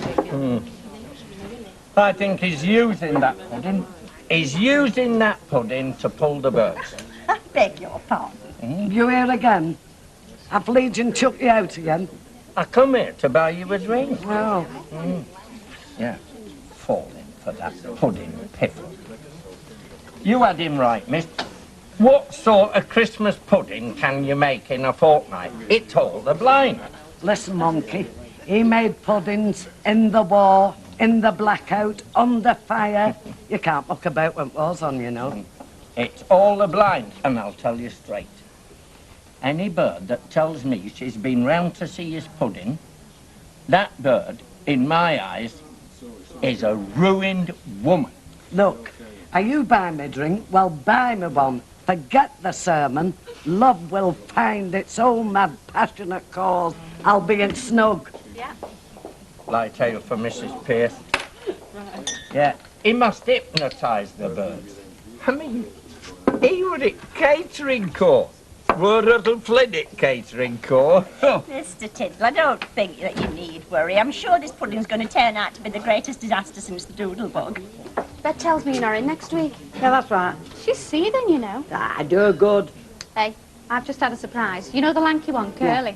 He was boring me to death about telescopes, and he suddenly asked me if I had a day off next week. I said, well, actually, you're in luck, as a matter of fact. I've got 2 owing me. Do you know something, kid? You're getting to be a real asset. You really brighten this bar up, don't you, Betty? Oh, you're like a good deed in a naughty world. In fact, I reckon thee and me are going to manage right well next week. I know you've got days off coming, but I'll see you right. There's out worth paying for. It's dependability. Hello, Chuck. Usual case of scotch, is it? 2 orange juices, a brown ale, a Coke, and 4 packets of crisps, please. Orgy night down at the church hall. Wrong again. It's putting a bed up night at the Barlows. They've got Susan due back tomorrow. Oh, lovely. Hello. Is that right, Mrs. Bishop? Susan's visiting again, is she? Oh, not just visiting. She's coming to stay, it seems. Oh, well, I heard she had something fixed up at the recorder, but I didn't think it'd happen so quickly. No, nor did Ken, but it appears she's wangled herself out of this Newcastle job without working notice. So she phoned not 2 hours ago and informed them she's arriving tomorrow. As it happens, I'd popped in, so I'm helping them to fix up Mr. Tetlock's old room. Curly, I've had to cancel my days off next week. I mean, I'd love to see your telescope, but it'll have to be some other time. Oh, that's okay. Don't give it a thought. In fact, I'll have another while I'm here. Well, to be honest, kid, I can't see George falling for this friendship routine. Well, I've twigged that, haven't I? I mean, I mentioned it to him the other day, knocked it right on the head. Well, I wish you'd have told me. Well, it's been on tip of my tongue to tell you, but, well, you know. Vera, I'll tell you something. If I could kid other folk the way I kid myself, I'd be where Maggie Thatcher is. How's this story straight then, has he? It's marriage now. Well, let's say he's made it perfectly clear that friendship won't be enough. Well, can you blame him, kid? And would you have really settled for that? No. Once you've had that closeness, that companionship, you know. Yeah, like I said, I mean, when we moved here, me and our Jack, didn't half miss our old milkman. Listen, all joking apart, Vera. When you click that late in life, you know, it can be very close. I'm finding it ever so difficult because I do miss him. It's just that sometimes I think, well, there's church on one side, you know, and what it teaches us, how it forms us. And then, well, there's his feelings, isn't there? And we can't escape them, can we? Kid, look, any twerp can see that you don't want to lose George. OK, you can't have a blessing, but, well, if you can find a way to be more close, you know. Oh, like living up at Brush. Look, you see, now if I'd have said that, you'd have accused me of, well, lowering tone. Look, I just think that if you've still got these feelings for him, don't waste any time. You tell him. All right, the stopping times are dead yet. There was no need for him to have moved all them motions to start getting his hair off. Well, I did warn you, but you would keep giggling, wouldn't you? For all that motion stuff. Fish and chips twice, Chuck, please. Well, blow me. Now, what's to do? Just clock that. Hey, it's George. Isn't that Pauline Walsh with him? As ever was. Now we know what the attraction down packing is, don't we? And it's not the tea, is it? More like comfrey, I'd say. Lovely.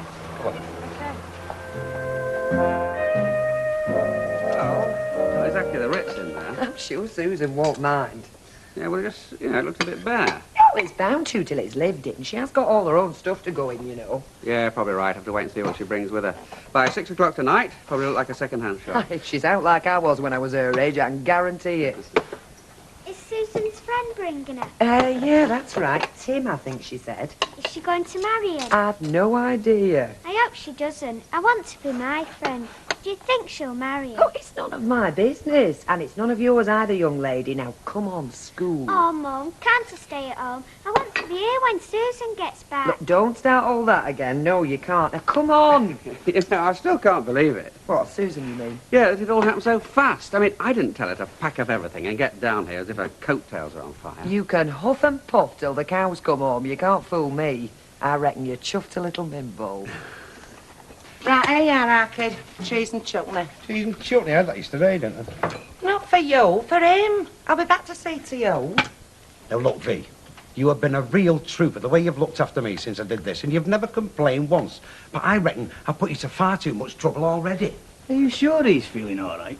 Because I reckon that bump on the head was worse than them doctors reckoned, you know. Oh, he's feeling all right. And the answer's no.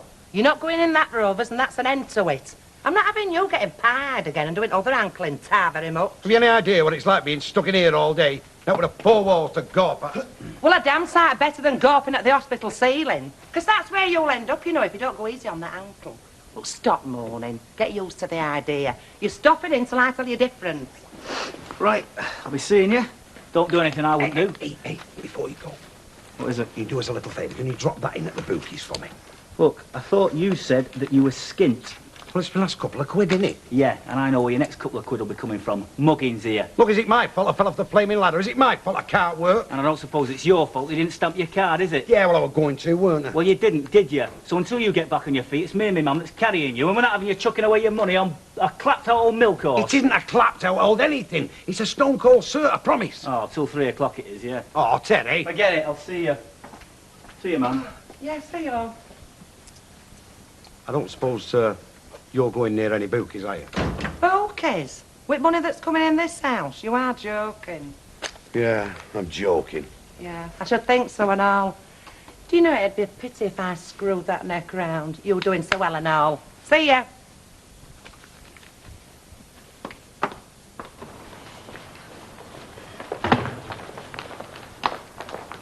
Quiet, you're cutting it fine, aren't you? Well, I'm not stopping you from going in, am I want a word before we go in. Well, why didn't you come across the house? Because I thought she might be in. Oh? Ivy. Well, she won't, was she? So what about Ivy, anyway? Morning. Morning. I said, what about it? I heard what you said, Vera. Oh, come on, spit it out. What's it all about? She's what it's about. Oh, Pauline Walsh. You mean George Waddle's bit of stuff from packing, don't you? Are you waddled or what? No, I'm telling you. Me and Shirley copped him last night. Copped him? Well, we were coming home from union meeting and we saw him going in a restaurant. Her and George Waddle? Well, you wanted to know what attraction we're down at packing, didn't you? Well, now you do. Definite. Come on. That it? Well, there was something else, but I'm blowed if I can remember where it was. Don't worry. It'll come to you. The moment you put your key in front door. Guarantee it. Yeah, you're probably right.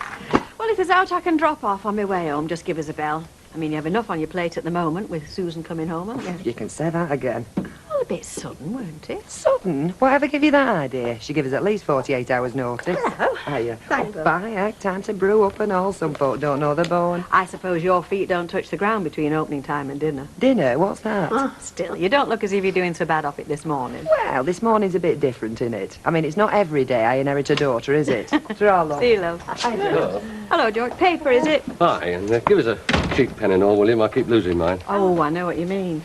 What colour would you like? Red, blue, black, green? Oh, whatever comes to hand, love, as long as it makes them up. 38, George, please. There you go. I suppose that you have to keep up with your paperwork and your deliveries. Oh, I do, love. If you don't have the crossword done by dinner, I'm not worth knowing for the rest of the day. See you. See you, George. Bye-bye. Hey, it's nice to see him getting back to something like his old self, isn't it? Yes, I suppose so, but... Well, I can't really believe that him and Ivy are not together anymore. You just seem so right for each other. I know, that's what I thought and all. Still, if they weren't happy with the way things were going, I reckon it's probably all happened for the best, even though you don't always see it that way at the time. Ivy, come in here a minute. Yes, Mr. Well, Owen. bring those papers with you, the ones I want you to look at. All right, Mr. Owen.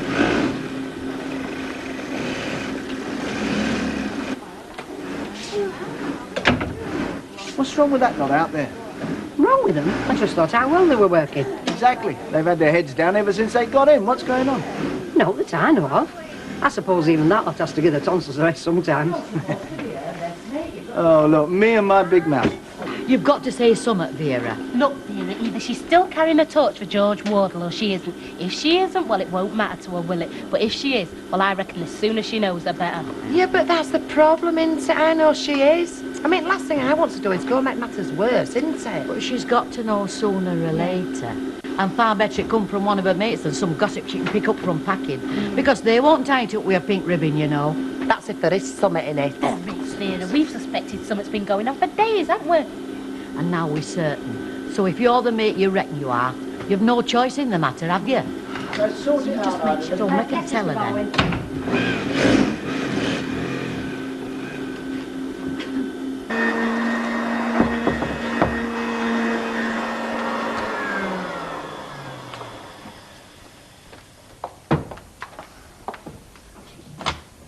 Hello, Emily. Come in. Not stopping. I just wanted to drop this in. Oh, for me? Well, no, actually.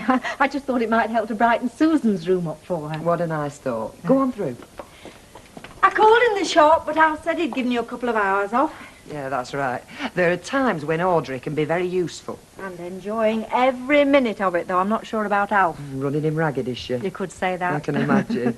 Hey, do you fancy a cup of tea? I was just about to put the kettle on for myself. No, thanks, I'd better be off. Looking forward to it. Well, Tracy can't wait for her to come back, and Ken won't exactly admit it, but I reckon he's over the moon at the prospect of having her with him at the recorder. I do hope it works out for you. Really, I do. Yeah, so do I. Because if it doesn't, well, the other doesn't really bear thinking about, does it? Lecturer swine. Hey? Baldwin. Oh, he ought to be ashamed of himself. He's old enough to be an old fella. Yeah, he's welcome. You what?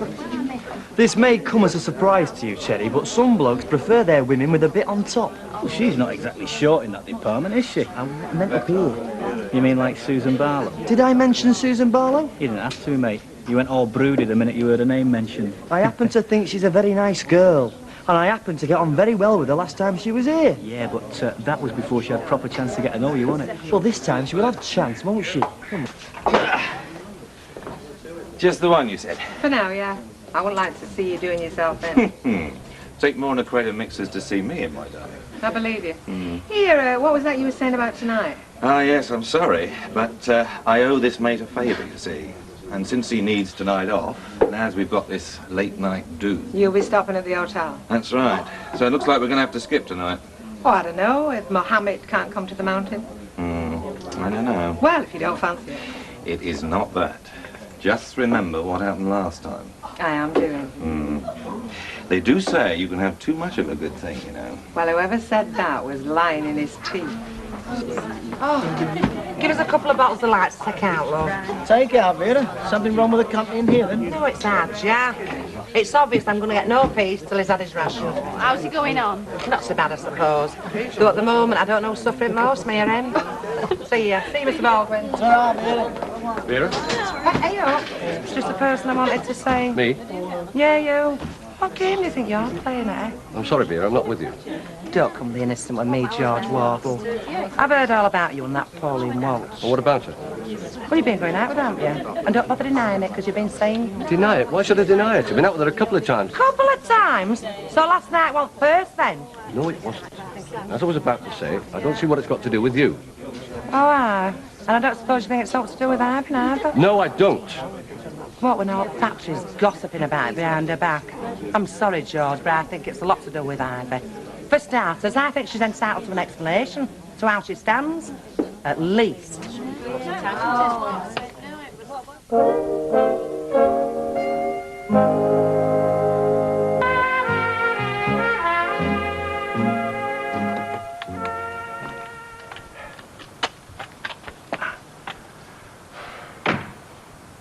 Hilda, What? have you got a minute? Why, what's up? Now, what's up? I was just wondering if you were going near the shopping precinct. Well, I wasn't planning on doing. Well, I was thinking if you were passing bookies. Bookies? You want me to drag all the way over there just to put a bet on? Oh, all right, forget I asked. But when you're stuck in here 24 hours a day, without gorp up but the flipping wallpaper, the only thing I look forward to is the racing results, innit? And you can see how I'm fixed. Oh, go on then, give it here. I could do with going to the butcher's any road. Get a little belter, Hilda, and don't forget to pay the tax on it first. I do know somewhat about it, you know. I was married to the patron saint of bookies for 40 years.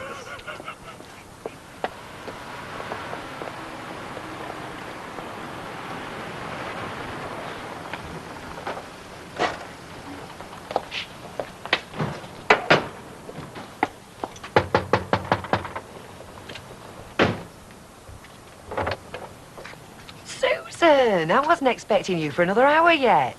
Once we packed, we didn't see much point in hanging on. This is Tim, by the way. Tim, Deirdre. I mean, Mrs. Barlow. Oh, Deirdre, nice to meet you. And you? I hope you haven't brought the kitchen sink and all. And the bathroom. I see. Well, I'll tell you what we'll do. We'll keep taking it in till we're busting at the seams, then you can just take the rest back to where it came from. Well, you best come in if you're stopping. I haven't got much choice now, have I? Thank you very much. Bye. How do? Hello. I just popped in to see if my antiques mag had come in. Oh, no, I'm sorry, Carly. It hasn't. I did say tomorrow. Yeah, I know, but I just popped in on the off chance. Yeah. Oh, heck. That was a narrow squeak. What was? Young lad come round corner on a motorbike, though he didn't have another minute left in world. If I hadn't have been so nippy on my feet, it'd have had me, I can tell you. Not for the kid, neither. No sooner out they pram some of them before they're behind wheel of a car. Aye, but you're all right now, aren't you, Mr. Sugden? Just about, no thanks to him. Hey, Percy, you haven't been rubbing yourself down with crushed rose petals, have you? Don't look at me, it's him, isn't it? Oh, it must be me aftershave. I think it's very nice. Oh, it's a matter of taste, isn't it? Smells like a cross between pear drops and mothballs to me. Very funny, it's £3 a bottle, this stuff. £3 a bottle? If they charge you 30p a bucket full, I still say they saw you coming. Hey, Curly, it is a bit powerful. She'll be able to nip it from here. You will? Well, unless I'm very much mistaken. Wouldn't be a certain daughter of Ken Barlow, would it? Seeing as she's the only girl to bring a sparkle to your eye in months, and she's due home any minute. That's where you're wrong, isn't it? Eh? She's already back, isn't she? Susan is. Saw 'em unloading car a couple of hours ago, her and her young fella. What young fella? Lad she's brought with her. More tea, Tim? No thanks, Mrs. Barlow. Oh, Deirdre, please, you make me feel about 300. Deirdre it is. So, you work with Susan? I worked with her until she decided to come back down here. Well, when I say worked, we were both with the same outfit. I spent quite a lot of time on the road. You've known her a while, then? Since she joined us. I'm going to miss her, too. I don't mind telling you. We've become quite good mates, me and Susan. Have you now? Looks almost lived in now. Do you want to handle anything else before I hit the road? I don't think so. Thanks, Tim. I don't know how I'd have managed without you. Honest, I don't. That's fine. Are you going now? Yeah, I might as well.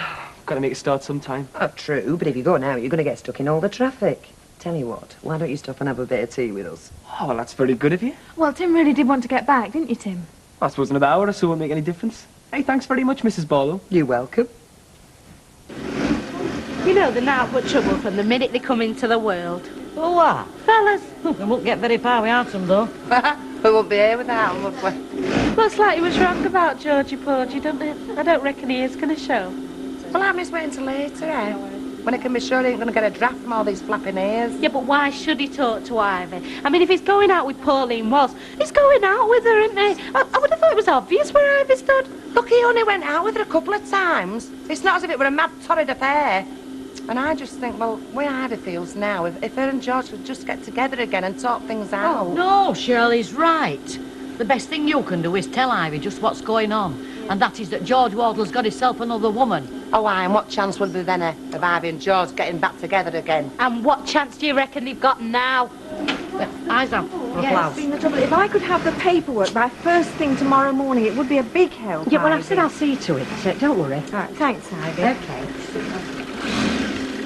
Hey, I don't suppose you've seen out with George this afternoon? George? No, why should I have? Oh, well, no. What were? Well, I just happened to bump into him, you know, this dinner and... And? Well, I let it drop, you know, that you and him might have things to talk about. Oh, well, no, I've not seen him yet, love, but you know George here. Everything is on sweet time. Yeah. Anyway, listen. Thanks, kid. I do appreciate it. That lot of help. You're supposed to be telling her, weren't you?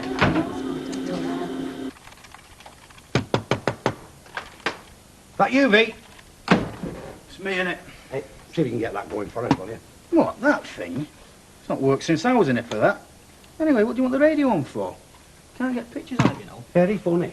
Well, for your information, I just fancied to listen to it for a change. When you're stuck in here all day, you know, you need something to stimulate your brain. Someone's getting it on tonight, then. Oh, go on. See if you can get it going for us. Oh, come on, flipping miracle worker, am I? You didn't say you had a flipping paper. You never asked, did you? Give us a look here. Oh, that's what you're after, is it? The racing results. You're a devious goat, you. Me? Devious? Yes, you. How did you do it? Do what? Get that flaming bet on. Bet? Who mentioned the bet? Well, what are you so keen on the racing results for, then? There is no harm in keeping tabs on what I might have backed. What I might have backed if my own flesh and blood had any consideration for the pleasures of a sick man. Now, do you mind? Flaming Nora, fourth out of 5. A one-eyed, three-legged flaming donkey could have done better than that. Looks like I did you a favour then, doesn't it? Eh? Well, I'll save you a couple of quid. If I'd have put that bet on like you wanted me to, you'd have been skinned by now, wouldn't you? Carlo. You're not off already. Better make a move, yeah. Oh, I'll see you later then. Now look, do you reckon that you should? Well, if you don't want a friendly face on the other side of the bar to keep you company in the wee small hours. I am thinking of you and this place. Well, that's my problem, isn't it? I'll see you later. If you can make it. I'll see you later.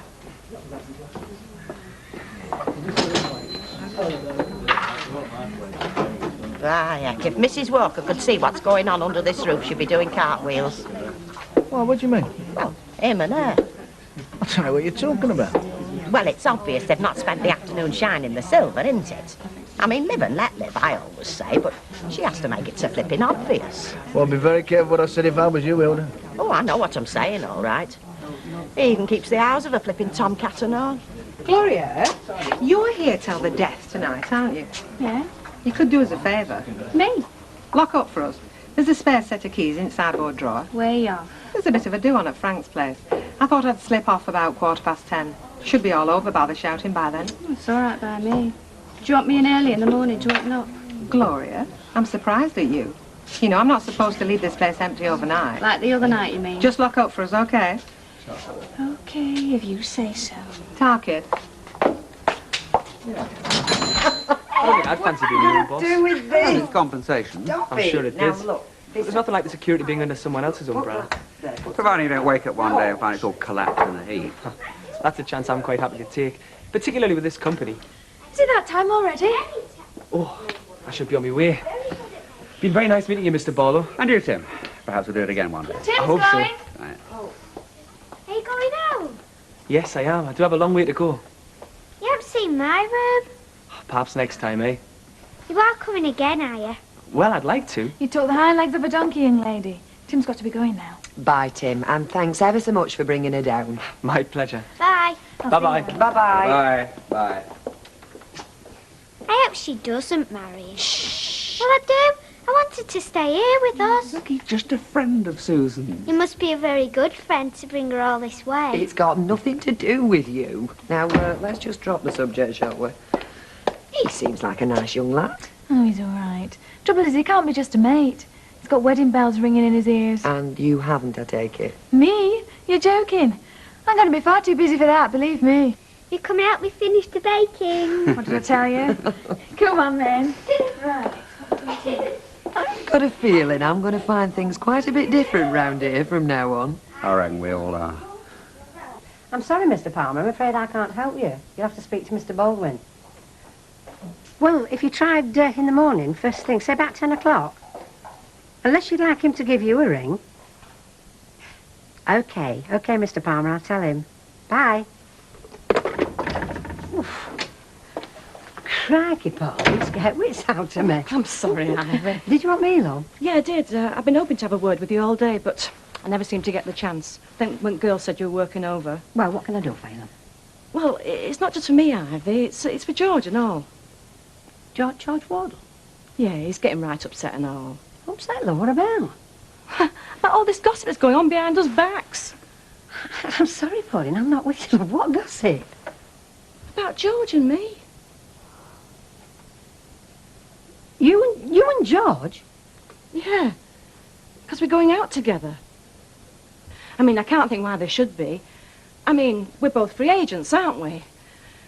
Well, I mean, if I'd have thought for 1 minute that you and him were, well, you know. But the way I saw it, it's all over between you. He's free to go out with whoever he likes, and, well, he sees it the same way and all. But with all this gossip, I just wanted to make sure that whatever folk were saying, that you felt the same way as us and all. Well, what other way is there to see it, Pauline?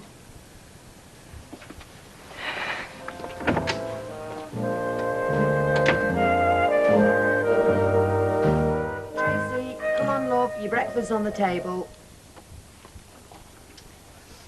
I haven't taken Susan a cup of tea or anything. I didn't feel as if I ought to wake her, really. I should probably lie in. Bound to be a bit shattered after yesterday. Yeah, that's what I thought. I mean, it's always a bit of an upheaval moving it. Hello, look, we were just talking about you. Morning. Girl, you're up bright and early. Yeah, I was just saying to Ken, I didn't bring you a cup of tea or anything. I thought you'd be glad of a lie-in. Who, me? I'm ready for action. What have you got lined up for me today, then? You sure you really want to go into the office this morning? I mean, wouldn't you like a couple of days to settle in? I am settled in. Morning. Hey, Tracy. Morning. Come on, Tracy, eat your cornflakes, love. You'll be late for school. Oh, I better get moving as well. What time were you thinking of setting off? Well, I was going to leave in about 5 minutes. Make it 10, I'll be right with you. Is Susan going to work for you, Dad? So she keeps telling me. I think, really, your dad's going to be working for Susan. She's got a lot of enthusiasm, that eldest daughter of yours. Not like this one here. How about it, Trace? Are you full of enthusiasm for school today? Not much. See what I mean? Morning. Oh, morning. Oh, I can see Mighty Mouse is on early too. I could have done with a right easy morning this morning. Something for good hangover. Chance would be a fine thing. That's our Jack. I've had a wink of sleep. Yeah, Jack, you're always telling me it's a bedroom disaster. Well, he is. I'll tell you what, if these blokes can race Titanic, they're quite welcome to have a go at our Jack.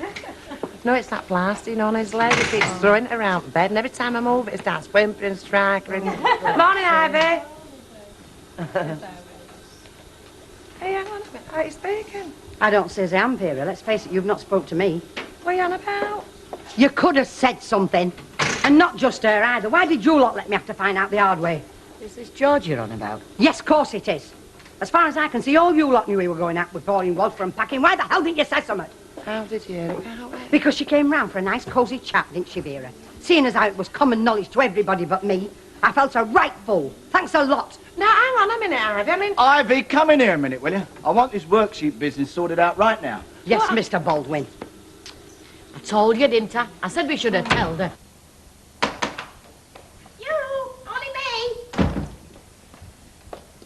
It's only me. No need to shift yourself. I just popped in before I go to the Rovers. Ah, Tad, Elder, but I won't be needing to trouble you enough. No, I just wanted to say, how did them bets go on I put on for you? Don't ask. Oh, lost, did they? Well, happen this might be some help to you in the future. It's something my Stan sent off 4 years ago to help him with his racing studies. Captain Carstairs surefire system. A scientific way to make your betting pay.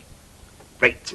Cost him £1, did that. The pound was a lot of money in them days. You get many winners with it? Well, to be quite honest with you, I don't think he ever properly found out how it was supposed to work. Because, you see, there's a lot of maths and science and that in it, isn't there? Second favourites in overnight betting forecast. Finishing in first 4 and last outing. Carrying 8 stone 7 or less. I'll have to study this, Hilda. Yeah, well, it's no use to me. And every time I go rooting in the sideboard drawer for someone, I keep coming across it. So I thought, well, let somebody have it who'll get some use out of it. Thanks, love. He seems to know what he's talking about, this Captain Carstairs. Put kettle on. 2 sugars for me. Oh, no, I've no time. I'm due at the Rovers. Ta-ra. All right, ta-ra, love. What does this mean, this little dagger? C note 3.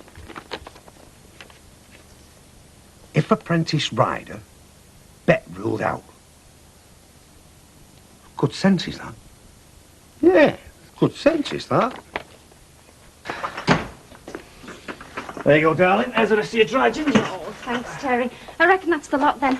Bet I'll see you right at dinner, OK? Yeah, sure. Well, I say at dinner, that's if she's back here by then.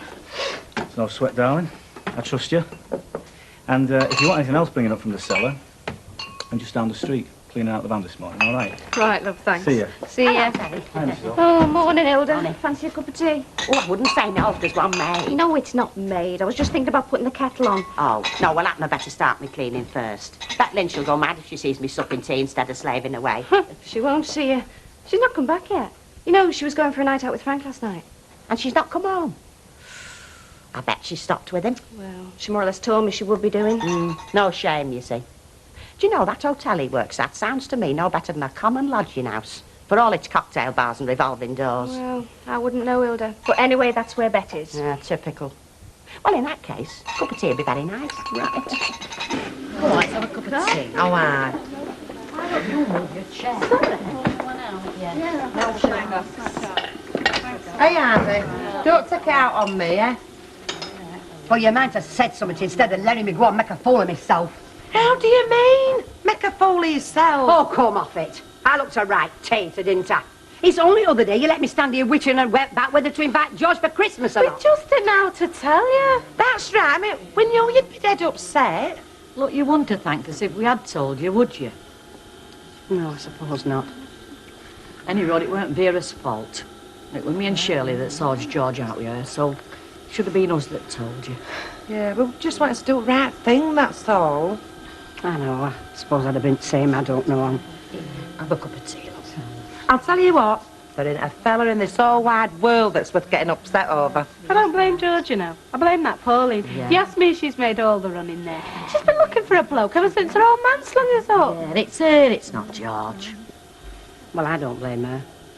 I don't blame George either if it comes to that. I mean, if I won't have him, I can't blame him for going looking for somebody that will, can I? I suppose it's all your own fault, really, isn't it? Say, Pickling, do you know I'm beginning to think these women livers have got it right? Kick a woman up backside and she'll apologise for getting it where you thought. Oh, after all that. Forget it. We're open in 5 minutes, you know, Hilda. Oh, don't you worry, flown me dry by then. The great thing is not to use too much water, you see. Wring your mop out proper. Trade secret is that. Bet's taking her time coming back, isn't she? I'm just wondering whether I should phone the hotel. Oh, no, I wouldn't do that. You might find yourself talking to the manager. And I bet he doesn't know about all these capers his staff get up to. I mean, if she stopped the night there with Milado, he might want to charge her. Well, after all, it is a hotel, isn't it? Oh, you're too early, love. We're not open yet. You're open to me, love. George Newton. Oh, I'm sorry, Mr. Newton. I didn't recognise you. Morning, Mr. Newton. How you keeping? Oh, fine, thanks. Mrs. Ogden. Ah, yes. Hilda, isn't it? Yes. You keeping all right? Oh, mustn't grumble, you know. Mind you, there's plenty wood, but that's never been my way. No, no. You're the new lass, aren't you? That tells me you're settling in nicely. Where is she, by the way? Not here. She, went to the bank, you know, cashing the money and that. Oh, well, she shouldn't be long. Opening time in a minute. Oh, yes, we're all ready. Bet made sure everything was shipshape before she went to the bank. Good. Didn't she, Hilda? Well, I'll sample the beer before you open up. Be right with you. Right. What are we going to do? If she doesn't get back here quick, she'll get the job. Not much we can do, is there? Hey, where are you going? You're not leaving me here with Mr. Newton. What'll I say to him? Nothing. I'll be right back. Terry! Terry! What's up? Do you know the Portway Hotel in town? Yeah, I think I know the one. Will you go there quick as you can and get Bet? What, you mean now? Yeah, it's an emergency. You've got to get her. Yeah, but suppose he didn't want to come. Tell her George Newton's here. That'll fetch her. Now, look, you've got to go to the staff entrance. Ask for Frank Mills. She's with him. Yeah, but look... Don't stand there arguing, Terry, please. If she doesn't get back here quick, she's going to get fired.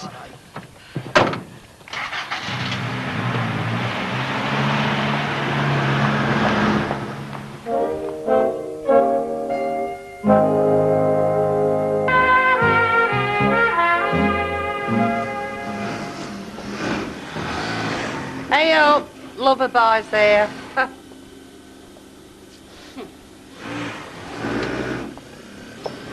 Have you time for a word? Well, I've got all these... It'll not take a minute. It's about 4. Well, it's none of my business who you go out with, is Well, it, it George? seems your pals think it's their business. I keep getting the odd dirty look from such as Vera, and the odd mouthful as well. Well, take no notice of mine, never do. Well, it doesn't matter what they think, is it? I'm more worried what you think. Well, like I said, George, it's none of my business, is it? Exactly. Well, that's what I said to Pauline. She seemed to think you're bothered by the gossiping. That's why I wanted a word. I just wanted to make sure she was wrong. I said to her, look, it was Ivy who finished it. Well, you did, didn't you? I didn't finish the friendship, George. Exactly. We're still good friends, aren't we? Well, I mean, it was you who finished the going out. And the ideas about getting wed. So I said to Pauline, I can't see why Ivy should be upset by it. Well, like I said, George, even if I am, I'm not entitled to be, am I? But you're not, though, are you? Well, what can I say, George? Nothing to do then, George. No, Mr. Baldwin, I'm just bringing the denim in. Right, well, don't let me stop you. How's it coming, Ivy? Hey, oh, it's coming along nicely now, Mr. Yeah, about time too, isn't it? Look, I understand by all the tittle-tattle going on around here that your private life's in a bit of a tangle. None of my business. But don't let it interfere in what you do here, right? Because that is my business.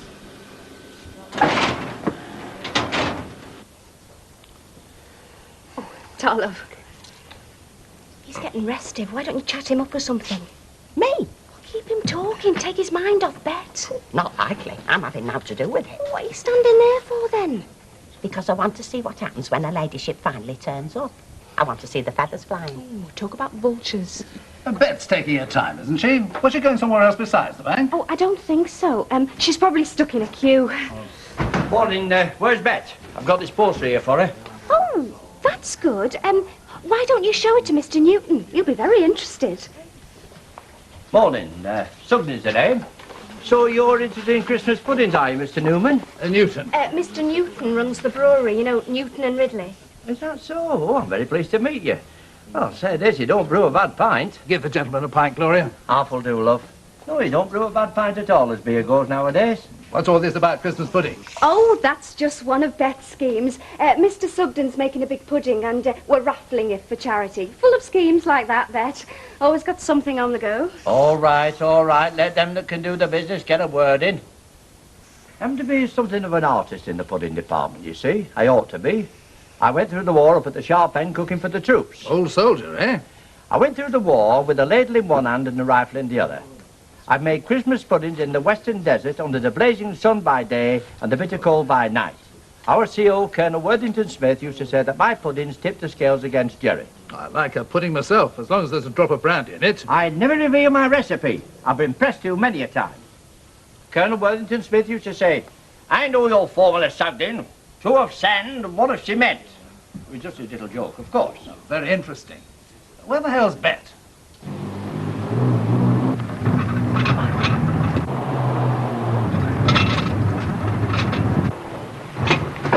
What, cheek, Terry? You nearly had my eye out. Sorry.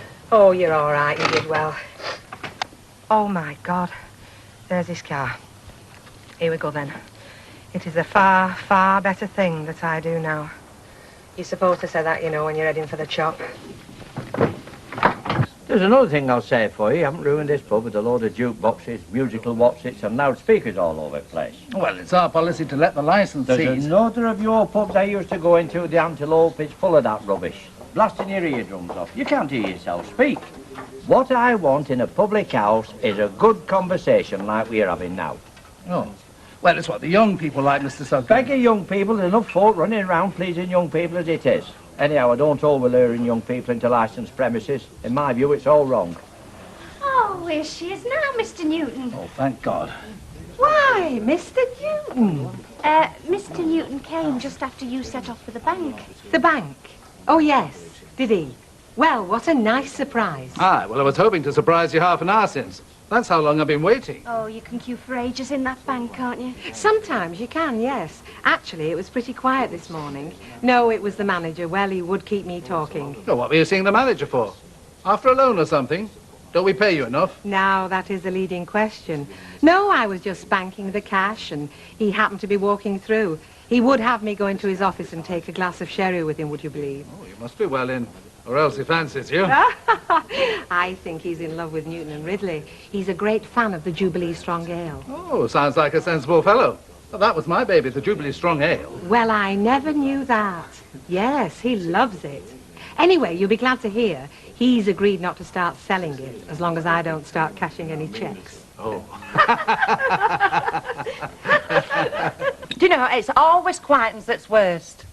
I always thought that George Wardle were too quiet. Do you know, type of bloke you should be able to take to doctors, you know, for an operation. Same as you'd take a tomcat at vet. Not as good as they used to be, these chaps. Certainly took Ivy for a mug. Do you know, it had everything he wanted. If you ask me, he knew that Ivy wouldn't marry him once he said that he'd been divorced. That's part of his cunning. Cut too thick. That's what's wrong with them. There's me here worried sick about Ivy. And you keep mothering on about chips. Do you know, you think not at your belly. No, I don't. Hey, you're not leaving them, are you? I thought you didn't like them. No, I just said they used to be better. Look, you might as well have mine. I want to get down the yard. Yeah, and I'll go see how poor Ivy is. And listen, do some washing up. I don't want to see no greasy plates on that table when I come in from work. Oh, feel my leg hurts. Well, it'd be more than your leg that hurts if you haven't done the washing up. Hey, before you go, can you put us a bet on this afternoon? What? I've no time to go down to no betting shop. Anyway, I thought you'd no money. I haven't. But I have got a certainty. There's horse running this afternoon called Rambling Lad. There's no way it can lose. Well, if you back it, it's a cast-iron certainty. It'll fall down. Look, I'm serious. I'm serious, Pierre. I've worked it all out. I've got this special system. So if you just lend us a couple of quid... Get knotted. I'll pay you back out my winnings, honest. Terry, you'll back your old man, won't you? Sorry, Peter. Now, come on, you've got some money. Not for chucking away, I've not. I'll see you. Yeah. And wash them pots. Ah, go on, a pair of you. Take advantage of a cripple, you miserable flaming pair. Going through. Hello. Can I have 2? Just look at her. If she fell in the canal, she'd come up smelling the roses. I'll say this for her, though. She's a good judge of people. She knew to turn to for a first-class Christmas pudding. Yes, well, I can't be stood here any longer. I've got better things to do. Are you walking down road? Yes. I'll walk with you. Right. Well, it's time I wasn't here. Well, it's always nice to see you. I'm only sorry I just popped out when you called. You know, I must have missed you only by seconds. Oh, don't worry. Your barmaid made me feel welcome. She seems like a good lass. Oh, she is. Quite an asset. Oh, and by the way, before I dash off, the reason I came round here in the first place, mustn't forget that, must I? You remember our little talk a couple of months back and the arrangement we came to? Called it probation, didn't we? I seem to remember that was the word, yes. Well, it's obvious you've got things well in hand here. Thanks very much. No, credit where it's due. That's all we want at Newton and Ridley, you know, Bet. A bit of application, a bit of steady, responsible management. So, well done. You can forget all about that probation. I'm very glad to hear that. Keep up the good work. Be seeing you. I look forward to that, Mr. New. Bye. Bye-bye. Is everything all right? Couldn't be better. When he walked in, I nearly died. All I could think of was that you'd Gloria, gone to the love, you were great. You played a blinder. Oh, I'm just glad it all turned out right. Hey, what are you keeping your coat on for? Have you got a cold or something? Eh? Oh, the coat. No, I just didn't want to take it off while George Newton was about. Just in case he wondered why I was wearing my see-through nightie for a trip to the bank.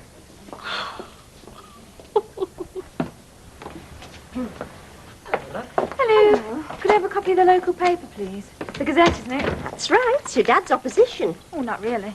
The Gazette's a real newspaper. Better not let your dad hear you say that. He's very proud of that recorder. Oh, I know, and I think he's done a good job. No, I'm going to be working for him. We're going to make it something special.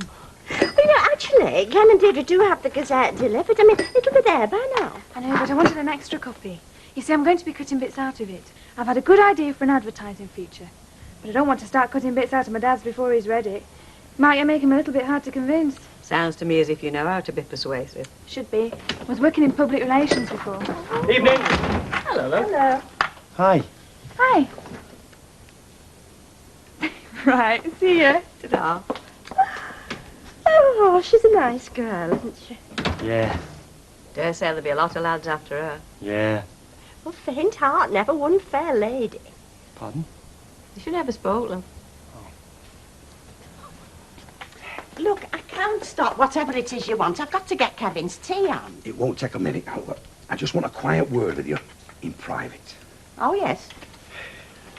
It's about this book of yours, Stan's. It is a masterpiece. There is more good sense about horse racing and betting in these few pages than you'll find in one of your push encyclopedias. Oh, well, I'm very glad it's of interest to you. I tested out Captain Carstairs' surefire system this afternoon, Lilda. Searching the runners for an horse that had come in the first four last time out within the last 21 days, carrying less than 8 stone 7. Look, it's no good telling me. I can't follow this sort Yes, of thing. but I can. Cut a long story short. Captain Carstairs' system turned up rambling lad in the 3 o'clock. It was on the telly. I watched it. It romped home 5-1. Oh, well, I'm very glad you won. I didn't win, Hilda. As you well know, having just had an industrial accident, I am not working at the present time, and any self-employed lad that doesn't work doesn't get any money. Now, you're Stanley knew about that. Oh, I Stan knew that all right. He knew that very well. I sat there watching that horse, Hilda. A tragedy because I could not cash in on the knowledge in your Stanley's book. But there's going to be many more winners in this book. But how can I back them if I've got no money? Well, you'll have to get your Vera to lend it to you. Or your Terry. You know where they are this minute? In the boozer. With no thought for me, so why should they cash in? I wouldn't soil my lips by asking them. Anyway, they don't deserve a share after what they said about your Stanley. What do you mean? I tried to tell them about the system, Hilda. I said, it's Stanley Ogden's, I said. They scoffed. Well, it can't be any good, they said. Oh, did they? So why should they share in our winnings? How do you mean? Our winnings? Here's the proposition. I work out the selection, you put up the capital. Oh, I'm sorry. If the selection doesn't win, then I owe it you. In other words, you cannot lose, but the horses will win. This system that your Stanley, so, God rest him, so shrewdly invested in, cannot fail. Come on, Curly, get him in. It's your round. Yeah. No, it's not. I got these. Just testing. You were miles away then. Yeah. Got great legs, hasn't she? Who? Susan Barlow. Curly, Curly, why don't you learn from my mistakes? Don't get yourself involved with a girl that close to home. I'm not involved. I only know her to say hello to. Yeah, but I know you. You'll be taking her out in no time. Next thing, you'll be in the same position I was in. Yeah. You're right. Be a mug's game, wouldn't it? Still, all the same. Got great legs. Yeah. Okay, love, see you. Yeah. Hello there. One case. I think I packed everything you brought with you. Ah, Frank, you're a good lad. So anyway, still here. Didn't get the bullet then. No, thanks to Gloria mainly. When I got back here, she was playing a blinder with George Newton. Told him I was at the bank. Just telling Frank, you saved my bacon. Yes, love? So you stuck your neck out for her, did you? Well, I suppose so. What else could I have done? Well, you could have dropped her in it. I wouldn't do that, would I? Well, some would. Especially if they thought getting the boss the chop might get them a bit of promotion. I think you've been meeting the wrong sort of people. You might be right there. Oh, give it a rest, Vera. George isn't a swine. He's just an ordinary fella, and he's a nice fella at that. You see what it is, don't you? She still fancies him. Yeah, you're right. That's what it is. So what are you going to do about it, Ivy? You're not just going to sit back and let Pauline Walsh walk off with him, are you? Look, the kid's right. You've got to compete. Set your stall out. I mean, look, what's Pauline Walsh got that you haven't? All right, Vera. Let it drop. Let's talk about something else, shall we? All right. We'll have another drink. Same again, is it? Yes. Yeah. 3 lagers, love, when you've a minute. Hey, has our Jack been here this dinner? Don't think so, love, no. Oh. Well, if he does come in, ask him for ale, saying I'll settle up later. Don't believe him, because I won't. Hey, Vera, you poor suffering husband. Surely you don't begrudge him a drink while he's convalescing. Look, I'm doing him a kindness. If he thinks the only way he's going to get ale is when he's earning, he'll get better a lot quicker. You never know, he might get one of these miracle cures. Right, now, you come round tomorrow morning before dinner, and I'll have the investment all sussed out. Yeah, well, I'll call him when I finish at the Rovers. You'll never regret it, love. Well, I hope not, I'm sure. Have faith in me and Captain Carstairs, and we'll make a bomb. Oh, aye. We'd better keep these arrangements to ourselves. What for? Well, if we let all in sundry in on this, then it'll send the odds down, won't it? Which won't be fair to Captain Carstairs' system or your Stanley's faith in it. Now, let's face it, Hilda. This is your Stanley's legacy to you. Now, you owe it to his memory to give it a go.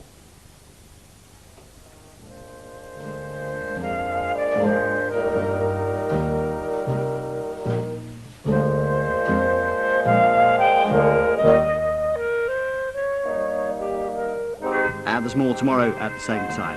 And coming up next on Plus, Sad Days Remembered in Emmerdale.